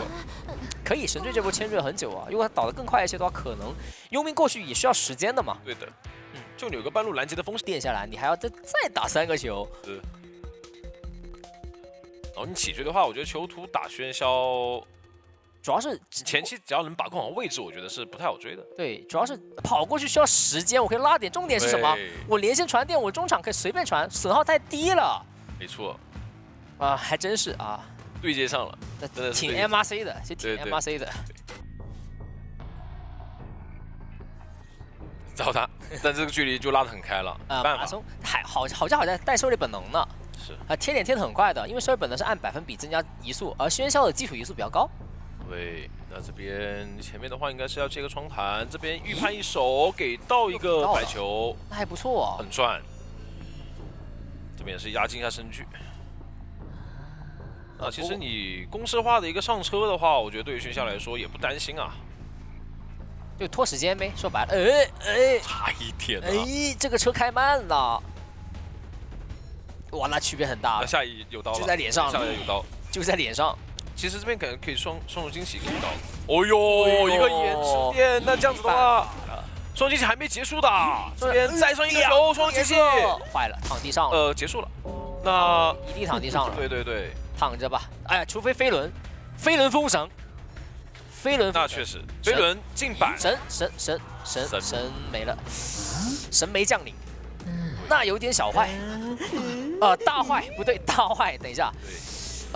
能挪一下窝。我觉得有桃大师可以弥补这个短板，因为就是他对。哦，那还挺好的。那现在桃大师能挪到这个鬼屋，那我上2楼拖着，很好拖。哦，无伤救了，就我说的一定无伤救，绝对，我说的这个太熟悉了，这种感觉，就突然莽过来露个头，哎，你好，啪，把人救下来了，你还没办法，你没办法的，这个真没办法。是的，他不了双刀，而且他的被动还留着。那这边的话也是命中囚徒带走。其实真的这一局，我觉得桃头大师的话，其实前期对于囚徒这个牵制时间来说，我觉得是够了。对吧？他克喧嚣嘛。这边一直是不给连啊。佩佩小心思啊！你想连电是吧？我就烫你。对。反正我的焰火舞台是可以给你沉默的，你玩不了的。你跪下想绑鞋带，那我就给你站起来。对的。没办法，真没办法。那这个位置的话，看要不要再挪一次。挪到起点呗，起点的那个位置正好修完密码机过来。哎，不对哦，这台密码机是新的，但应该是西亚雪茄带了一个化险为夷。化险为夷，想让他救人，就把那个椅子挪他脸上去。远程想逼救一波，但这边小迪看一下手上有陈云，直接交出来。得连线了，我觉得得连线了。看一下。这波那个9个9的密码机得补开啊，这得连根线把他们连开啊。化险为夷交出来是有机会啊。能不能直接连？这边摊刀啊，就连线连出来。他倒没关系的，他必倒的，但是连线能一口气亮2台。对。那现在密码机理论上是就看你自己造化了，我觉得。是的。这一波你膝跳反射跟飞轮效应肯定也是活不了多久的。对对对。能活1秒就活1秒，但是搏命时间没有活过就没办法了。我觉得气象得先走了，气象密码机那边差40太多了，差太多了，走了。是个半状态。哎，走的有点慢吧？这个走的太慢了，双重惊喜能定位啊，苟不住的。哦，不对，外面得起星的。不过没事 ，MRC 的执行很快的，他们那边就立刻让球者去洗新的密码机了。预判了一波，对，骗掉了双惊喜第一波，后半也骗掉了。骗一次。那这边3个球上的话，其实另外一台新密码机可以起到60啊。一个双色倒了，哎呦，倒地风。真喧嚣，这个是真喧嚣没想到遗。留到了一个双重惊喜，反而是给到了一个双球的机会，是的，是的，是的。他那个位置正好覆盖到板后的位置嘛，拦不住。陶大师的话还是拦不住，他被动还在啊。对，被动还在，拦不住。这里人都找不到，可能是这样的，陶大是这样的，这真没办法。太舒服了，这个卡时间。他主要他现在还有被动，还能救，密码机不扭一刀够，我得给强行拖够。对，过半就过半了嘛，密码机重要，如果能卡最好。怕被震，过就过了，过就过了，哎，无所谓了。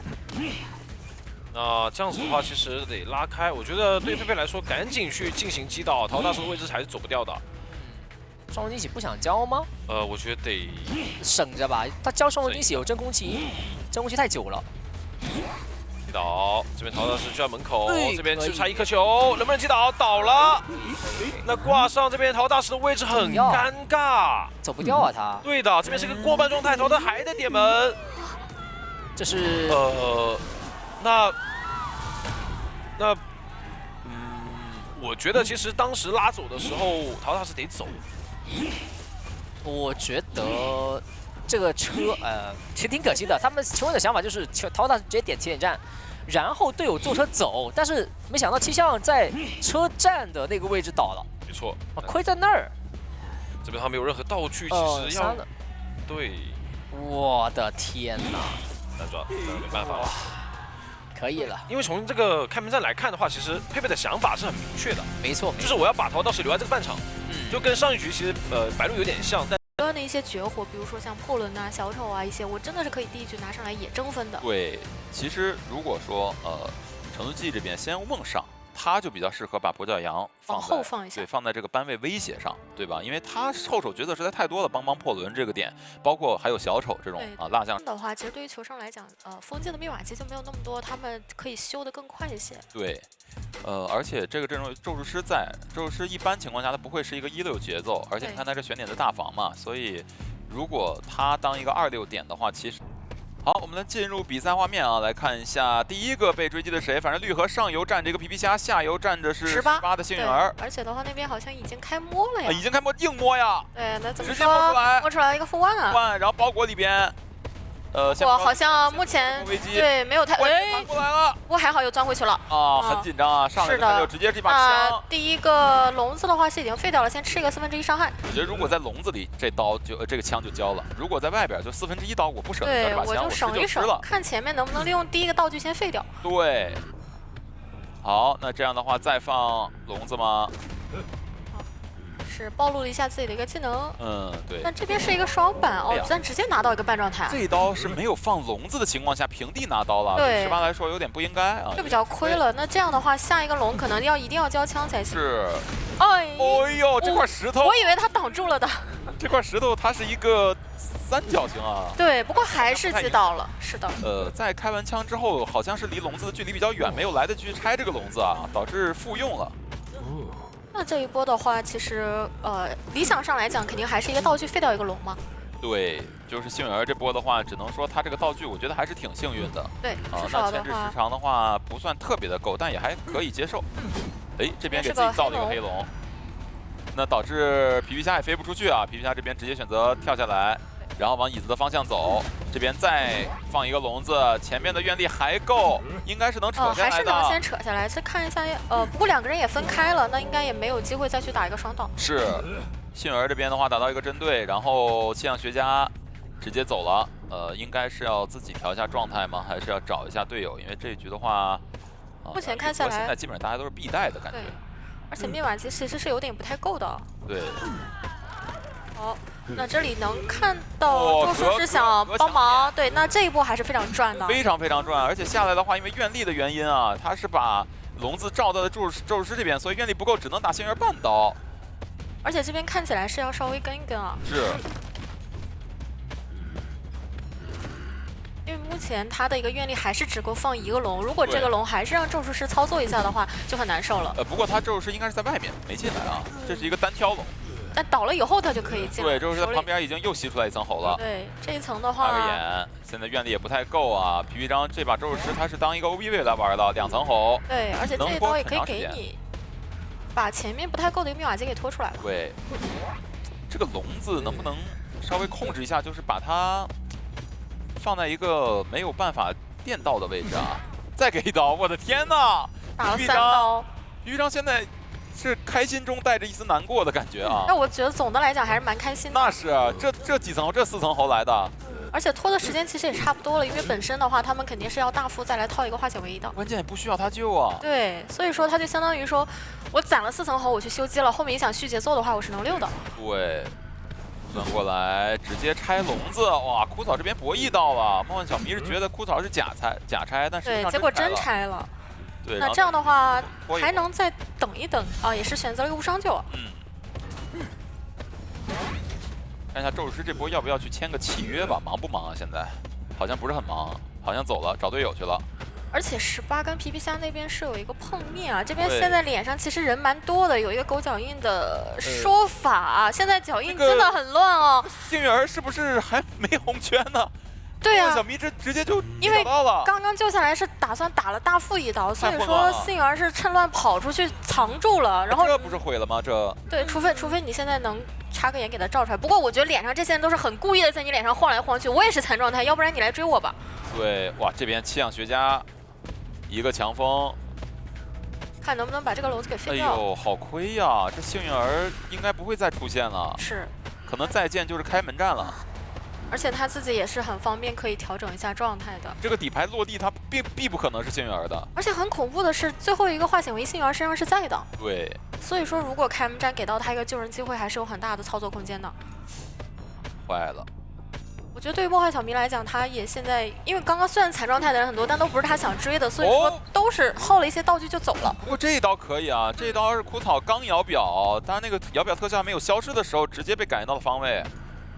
看一下外面气象跟幸运儿的状态也都调好了，密码机差的也不是特别多。大房里有个地下室啊，要不要用一下？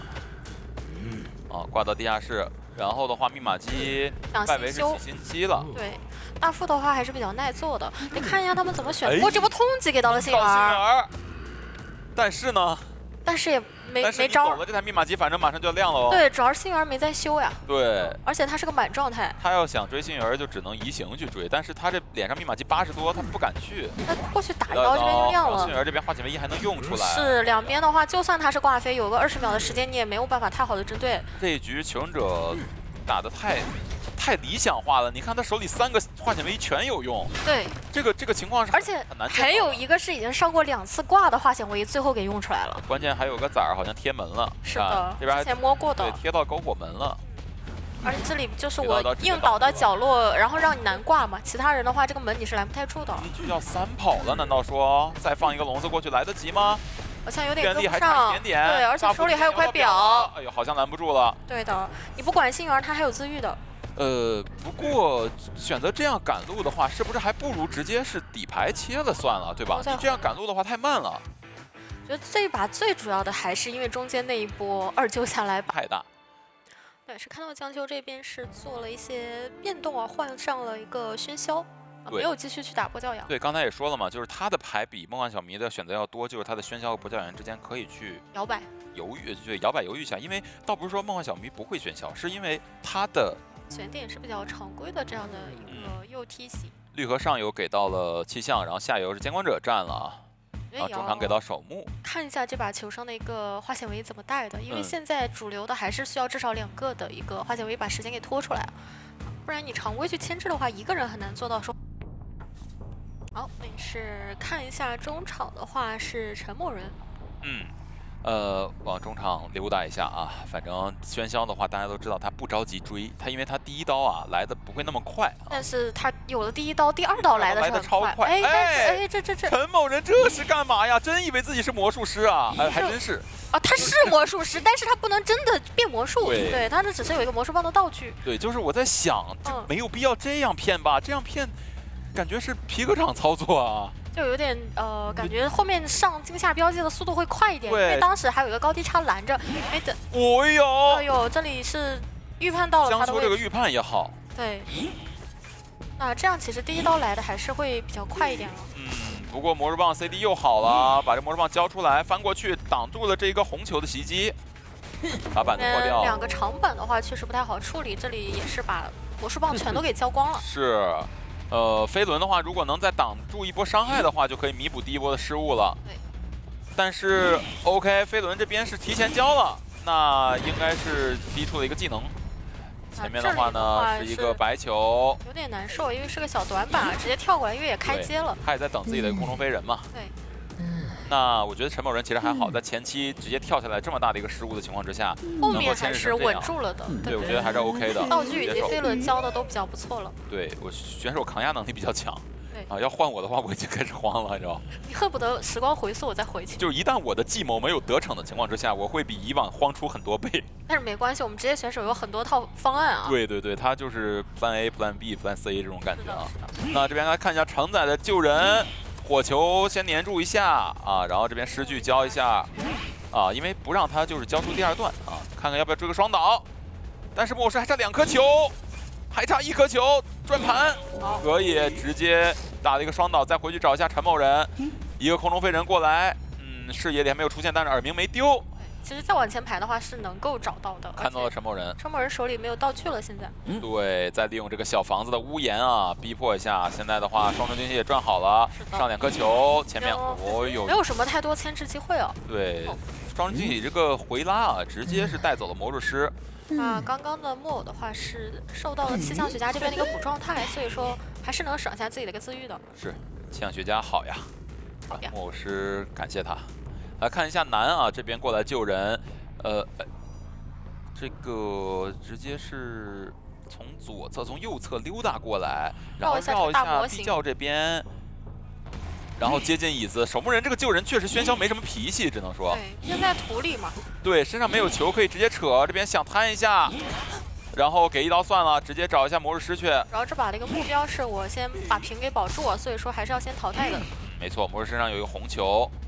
这个地方的话，可能就是要等一下喧嚣的一个技能了。不过魔术有没有机会把自己的一个飞轮给等出来？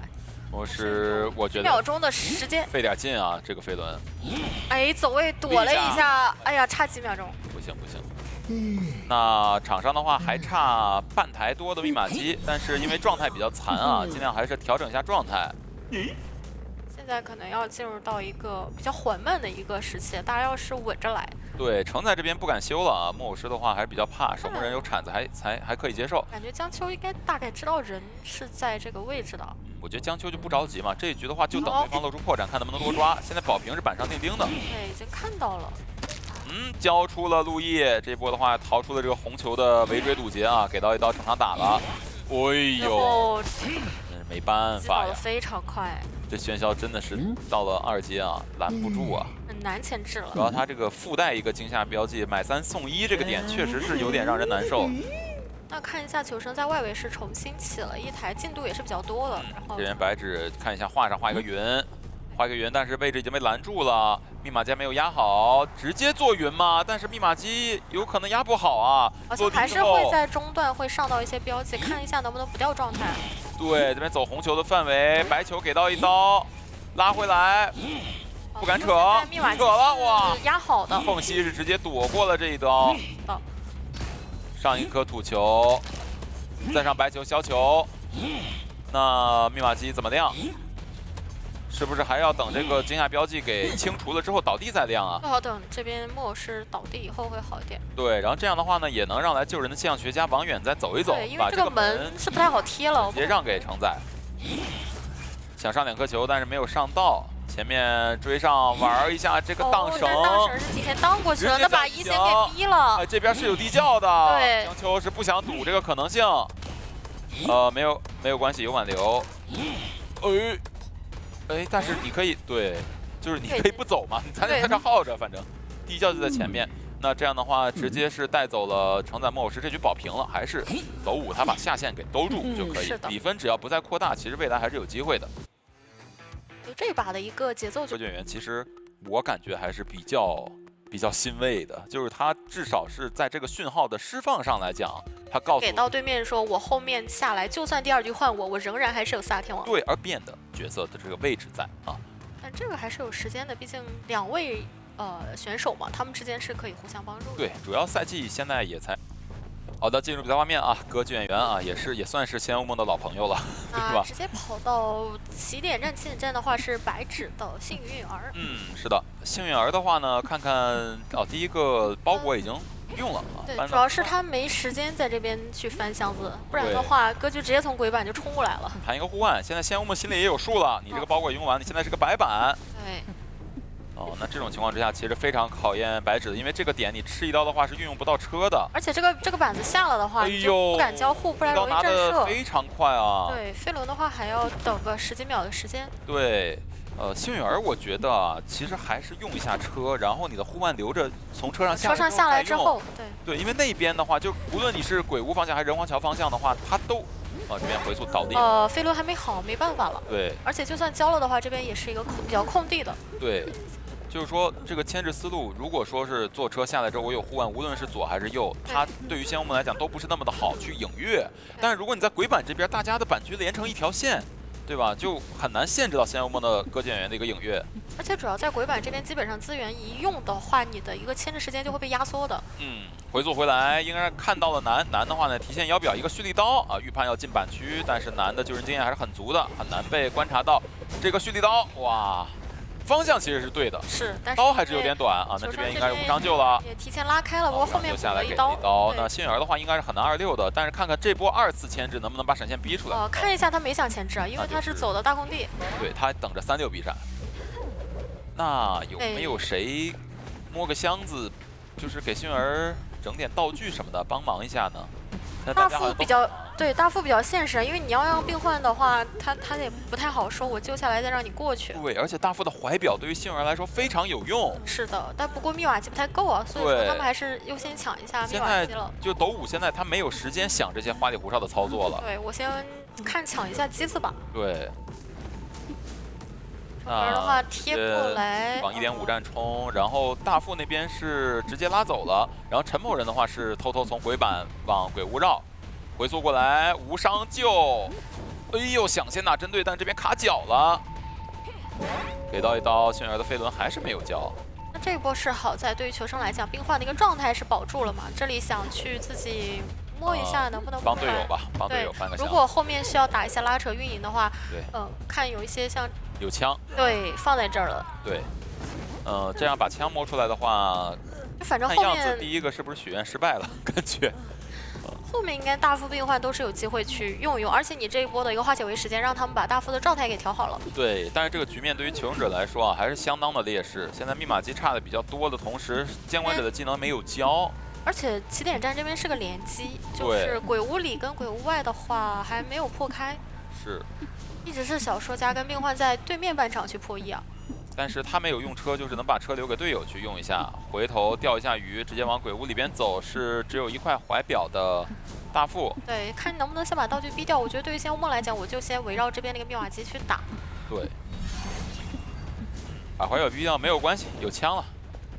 是，对于求生来讲是这样的。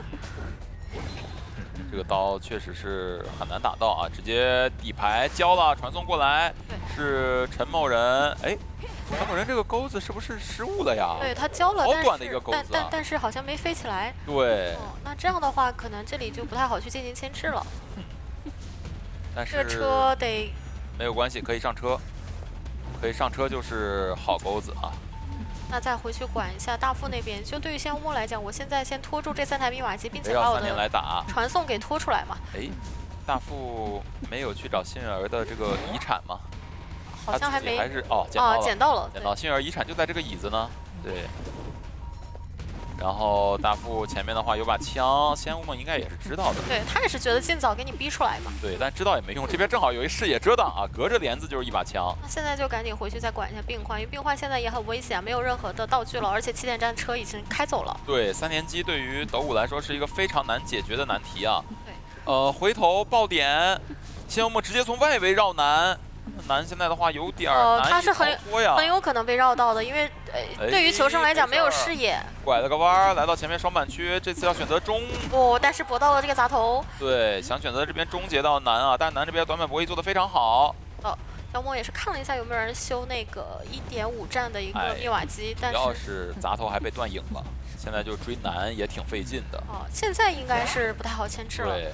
那看一下，病患在起点站重新开了一台，现在3台都是差不多60的一个进度。是，但是这样打的话，终究会把所有的求生者都压缩在起点半场。对，而且道具全都给耗掉了嘛，我手里还有技能。对，小热家现在就是场上唯一一个比较这个丰衣足食的人了啊。对，能打一下后期。换位砸头，好，小热家现在也是交出了自己的全部家当。但可以保证一个安全的扯人。想过去管一下密码机，那这样的话，密码机是不太够的，因为它是半状态。对，应该是想把它秒在这儿，然后让所有人啊离起点再更近一些一个过板，对。然后选择南那边选择修鬼屋，回溯，还是得挂。对，还是挂了，因为这边是个满状态，小说家其实拿他没什么太多办法，也没有马上贴密码机的。对。小人家这边也是翻一下起点的箱子啊，看看能给病患带来点啥。带来了一个魔术棒，我觉得还是有用的。这边的板区会比较多。好，那鬼屋那边密码机的话也差不多了。对，压好了。对，99直接点亮。一下道具。看一下这个魔术棒能不能帮助陈某人死里逃生啊？这边的长板我可以利用魔术棒去进行一个卡板。可以有点用但是用处骗到了，以为他往前走了，然后呢这样的长板是卡住了仙梦自己。还是击倒了。这个地方居然选择回溯，我是因为已经离自己很近了。对，给陈某人吓一跳。他要料想到他能回溯的话，直接翻过去了就。那现在的话。终点那边门才点了8%，大家都不太敢点啊。现在就等仙雾梦，对，仙雾梦这边等交传送，排一下鬼屋这边，然后直接交传，但是大家肯定是不在这个门待着的。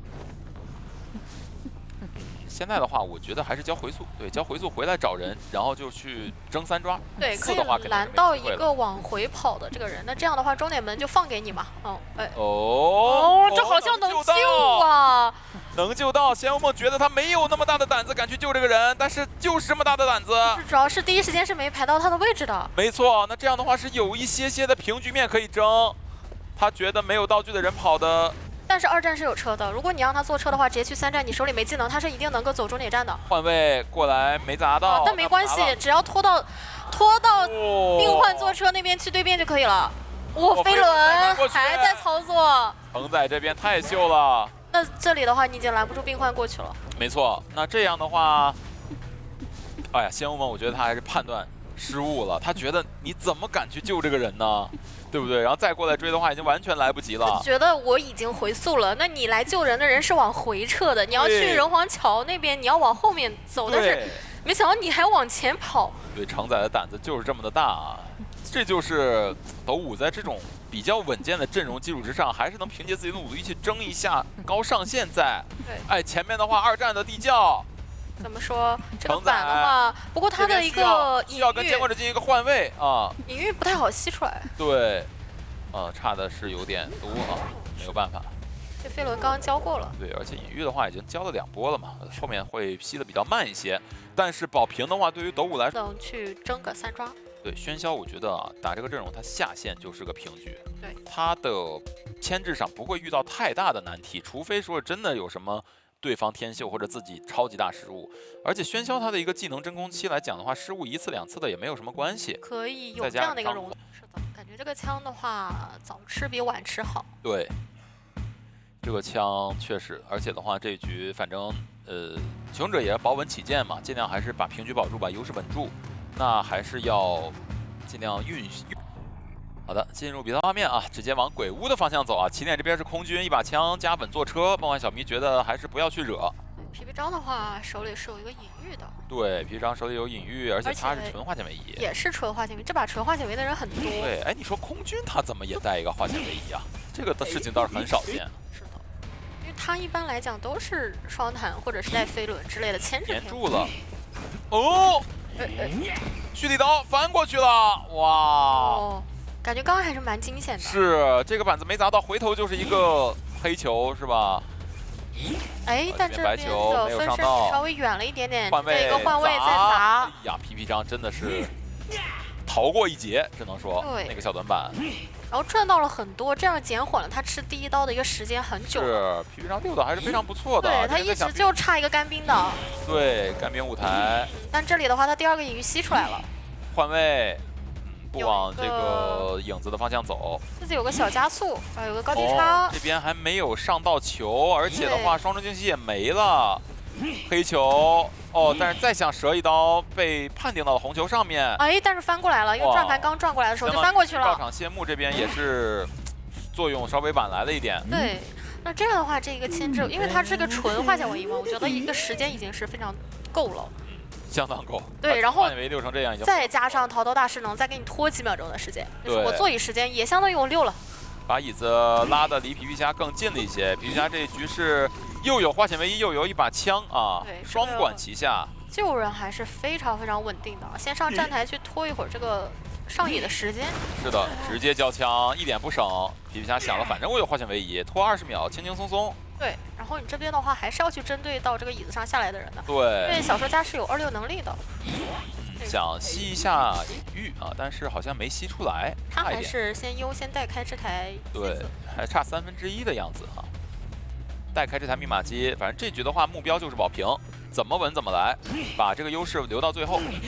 哎，这个不太应该啊。这样又就多多拖了了一会儿。对，时间去挂人，对，活出了化险为夷，就对自己的这个身位把控有点没拿捏住啊，被对是手偷头了一板。看到了这个板子里。对，因为喧嚣他是有点往前弓着身子的啊。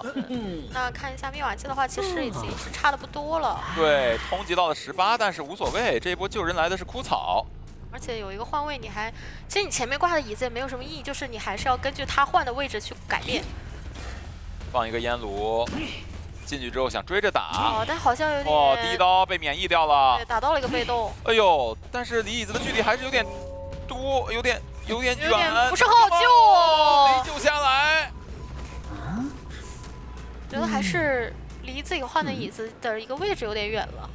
确实，就是然后他为什么往远换我可以呢？换到二战那边的可，能换不到，也有可能啊，这个不确那定，但是可以不换呀，对，就放在那儿也可可以啊以不。换。对，我觉得放那儿可能也近一点。给到一刀，这样把曹大师救下来，然后但是又把空军给留下来，而且枯草这边的话，好凶把的道具换小全都迷给逼掉了，而且这里能守到一台机子，哇，这一局的话，感觉要有一个多抓要抓的机4抓了啊，会。因为现在脸上这台是56的密码机修不了，然而后那边且亮了之后，远端的密码机最近的就在脸上，在鬼屋在鬼屋。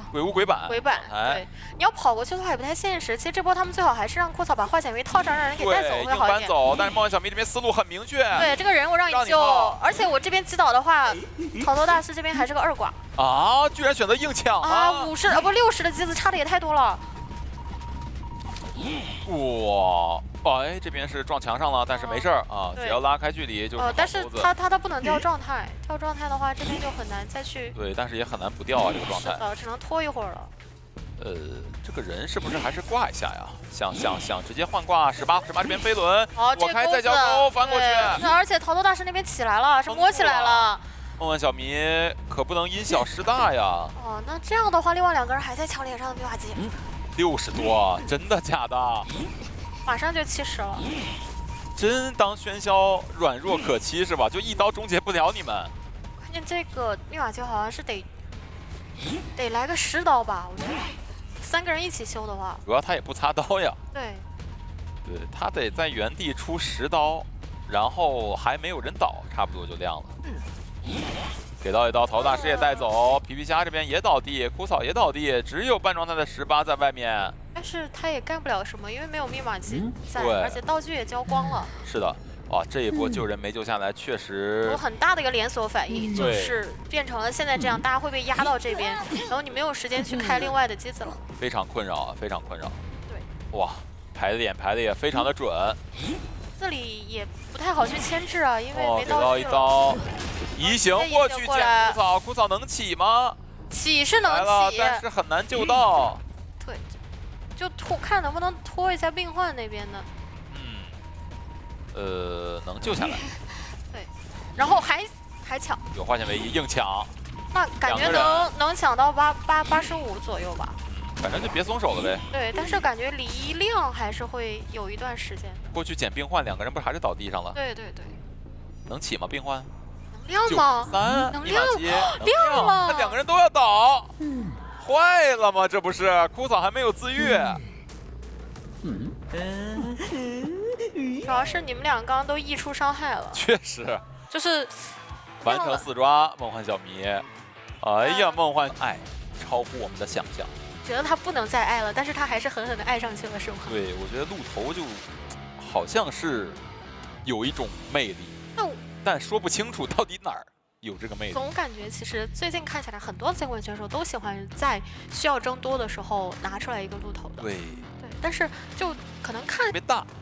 但是当你想去争多的时候，鹿头可能会给你的答案，大部分时候都是让你感觉到非常失望的。但是也话说回来了，可能保平也够，对吧？因为还是看一下，因为我觉得这把你不能给到对面线多的，因为如果给到对面多的话，你接下来上的球胜一定要4跑才行了。对，所以我觉得选一个鹿头也是稳中看有没有机会去争一争。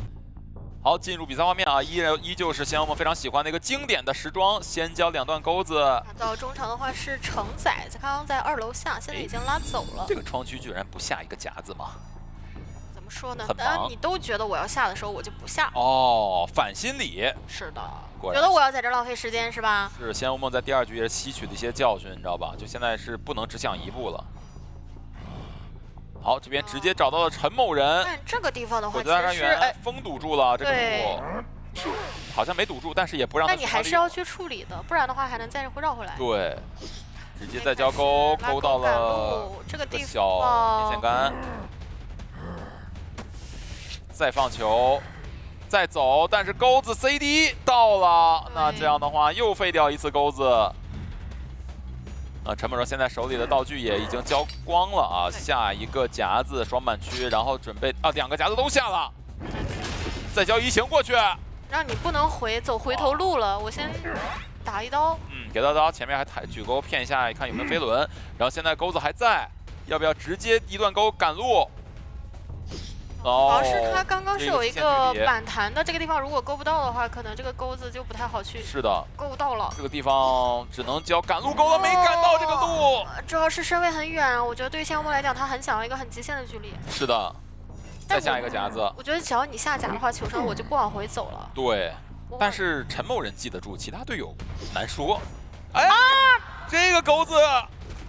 你看西安无梦，你对鹿头那么爱，他有爱过你吗？他的钩子好像有点背叛你啊。是啊。那这个地方还能再牵制很久，因为我记得那个夹子不是太能限制到你在夹门的一个牵制，我可以转这边的一个双板。没错。密码机已经来到3台了。好，现在夹子的话已经交了4个了啊。对。过去，终于勾到了，给到一刀。空军人设多拿了一个存在感。那这样的话，3台密码机啊，非常稳健的一个牵制陈某人这一局。而且第4台、第5台都已经在路上了，这样的话，其实等你正常卡个半下来，2台密码机都能到一个六成的一个。是的，看一下这个椅子要不要移一下，挪吗？不挪，觉得这儿挺好。对，是吧？也不干扰，就是不挪就不会犯错。对吧？不挪的话，只能怪你自己命不好倒在这儿。你知道吧？但挪了的话，万一没救下来，那就出事了。而且看他们密码机分布的话，确实不挪是最好的。是因为这个地方已经足够角落了。哎呀，仙无梦在墙边直接被空军给定住了。那这边其实可以扛的，对，扛一下，因为你是无伤嘛，我可以扛钩或者是怎样的，我再回去密码机怎样？哎呦，扛到了！这个车应该来了，没事，来了，停在这儿，因为它板区后面停嘛。那这个地方可以死扛一下了，如果能再扛到的话，67那台密码机的人可以过来进行。反正先不要坐车嘛，对吧？先不要让他们上车。而且他们把灵柩给到了空军，空军这波更是我就给你死扛到底啊！哎呀，空军给到一刀，先开出一个2阶，不用交了。主要是你现在再去追火灾的话，那台80多密码机的人一定能亮掉的。其实我觉得空军的灵柩啊，它可以反完之后的话，别让他贴门去了。对，看看那边离门特别近，而且的话给入殓师看看有没有下一波。或者我觉得他们可能还是想着空军有灵柩的话，开门战继续对去换，开门就我对继续换这个上挂飞。击倒，然后这一波的话，你看现在倒是也不少人了，因为只有1台密码机了，现在只要匀出来一个人来救就好了。已经来了，淘淘大师淘大师的话，过来手里还有个化险为移夷。哦，他们是想着承载就在这边可以点这个门，就不用舍近求远了，是吧？对我换过去，我浪费了一次反身，只是为了贴门的话，我不如就爬在这儿了。把空军资源还省了，对，摸起来了。再拉远一点，准备亮了。下板可以亮了，还不亮吗？我是不是来扛了？这么忍得住？啊，承载又来扛了，就是承载我可以哎呀死，你打我的话是很亏的，反正我可以反生。承载这个灵柩真是给西安乌梦非常巨大的压力，对，要不然先管门怎么样？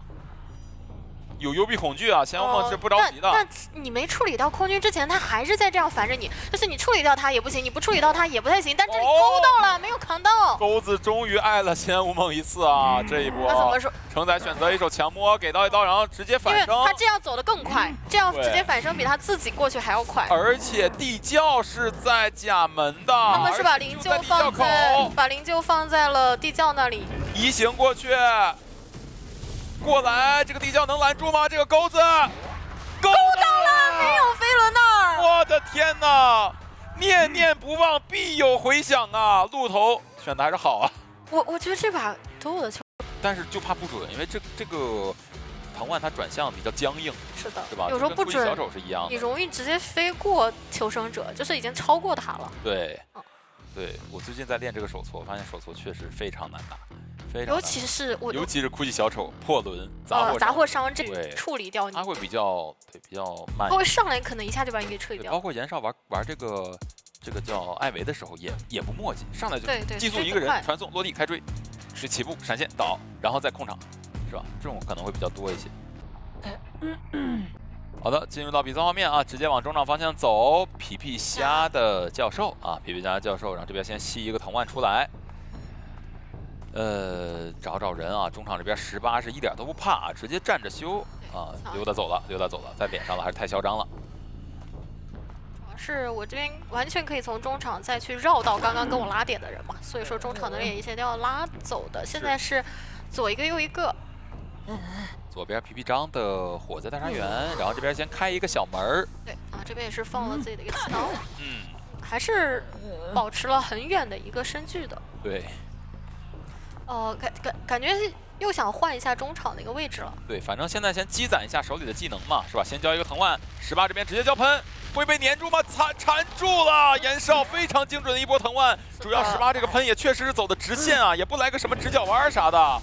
那这样，哦，哎，哦，这个移形钻回去了，哦，但是这样的话， 7个藤蔓出来， 18是有高喷的，所以这一波应该是还是保住了严呀！少啊，那这个击倒时间可太快了！我的天哪，这我怎么觉得追踪啊？这是我怎么觉得钱的藤蔓比我觉得杂货商的藤蔓要长很多？对，我觉得启言这个藤蔓不仅长，而且准。准。对。那这样的话，灭瓦机加起来才1台多一点点，因为前期他一直是给到了很多干扰嘛，求生这边修的是很慢的。感觉这局有点毁了哈，真的有点毁了。现在看求生者这边怎么去应对这个局面吧。现在场上化险为夷的人在椅子上，然后只能第一波加过来，他没有化险为夷，但是他比较好救，因为教授嘛，给到一刀，正好把人救下来。飞行家手里还有道具，还可以26。他先进这个长窗啊。是的，交长窗进去，想要帮忙抢窗吗？想跟一下吧，应该。哦，弹一下，这波弹过来，不过诚意正触发了。不过还是有效果的，看一下能不能保他去上个车。开门，堵住这个门，就是得让18去存活下来啊，因为你刚刚移形交过了。是的，皮皮虾这边是以身入局了啊，那直接把队友给拯救出来，直接换挂了。那外边的话，可以把一个化险为夷枯草腾出来去救一下皮皮虾。那现在这个局面稍微往回搬了一搬，而且后面他们可以让18调到状态以后，再去把他的化险为夷交出来。对，18的话也有自己的事情要做啊，这一切都是有代价的。但是他好像想直接找18嘛。那个人他只是挂一下。对，启言觉得这把要平局要打针对好一点啊。我一直换的话，容易被你们打乱节奏嘛。哎，18很神秘现在。起来，而且脸上又有个人在乱跑。哎呀，严少。不会要没找到吧？袁绍为什么往 S 板走？他觉得他能中途下车吗？哦，他就是想追火灾调查员。哇，他好准啊！应该吧，这个地方也还行，还好没有完全堵住啊，他是出去了。我是觉得他是不是觉得火灾调查员会离要挂的人近一点？对对对，因为他想保护嘛。对，那这里这个时装总是让我想起全庄园自动闯祸机这个梗啊。好，开一个门，不翻啊，翻过去了。没办法了，因为一会儿的话，可能那边是个很短的一个短板。那这样打下来的话，难受啊，因为我又换挂了。对，而且球商那边是有很多的时间去调整的，不是说很紧凑的一个换节奏。但这里是找到了18，因为通缉到了。对，18的话就是运气这一块啊。对他如果调整好状态的话，会好。魔兽棒没认出来，可能还是在专心躲这个地上的一个碎石。对，魔兽棒没认出来的话，这样又赚回来了，对于齐岩来说。而且他会守到这台22的小遗产。啊，当然这个倒无所谓。但是吧，现在对于成都记来讲，就争分夺秒。我现在这个人马上挂飞了。那现在就可能哭丑必须把这个人保活了。对，而且的话，现在对于齐岩来讲，底牌时间也不太够，所以说他想应对哭丑的话，只能说是。这个救援压力还蛮大的。别扯，交魔术棒，没找到人，找到了。能不能先晕一下？晕了。前面去直接陪跑。对。18这边又有车了。正是这个碎石又卡住位置了，给一刀，那这样的话好像可以上车。又上车了，对，又以身入局了这一波。但是监管啊没有上到啊，很难受。那枯草应该要跟过去，接着说，如果你赶到车附近的话，我接着给你眩晕。我这边有自然交易，没关系。密晚机已经80了，这边好像有点跟不上，好像有点关系现在。皮皮虾那边也会帮忙的。对，那这个情况来讲的话，再叫一个藤蔓冲过来，能不能足够精准？缠到了，是挺准的，打到教授，那这样直接亮，而且飞家身上有个鳞片。是的，那现在的话就看看能不能赶紧把18秒掉，然后底牌直接一手传送，手里的幽闭恐惧正在发挥效果，这一波超级无敌大拐弯，那也没有拐到。哎呀，这个弯道实在是太窄了，回头直接交鳞片，被骗掉了，直接击倒。手里的传送还是在的，要不要先传？齐岩想要直接交移形过去。但是其他人都已经拉开了，先锁一下门。把门封住，很冷静，再回来。我的天哪！那这样的话，这个门是开不了的。对，而且这个人椅子离这个门是非常近的，我挂上以后可以直接再去封一波。哇，齐岩的话非常的冷静啊，这一波用了一个移形，能去能回。但是这里我觉得求生使用的技能非常多，但这个很管用啊，这个很管用。藤蔓加一个火灾调查员免球挡路，完成了一个极限的3跑。他们知道你要赶过来，只一定要走这个最近的过道，所以说我把我所有的技能都交过去。不是这个拦住你，条条大路通罗马，那为什么一定要选一个这么狭窄的过道呢？这个。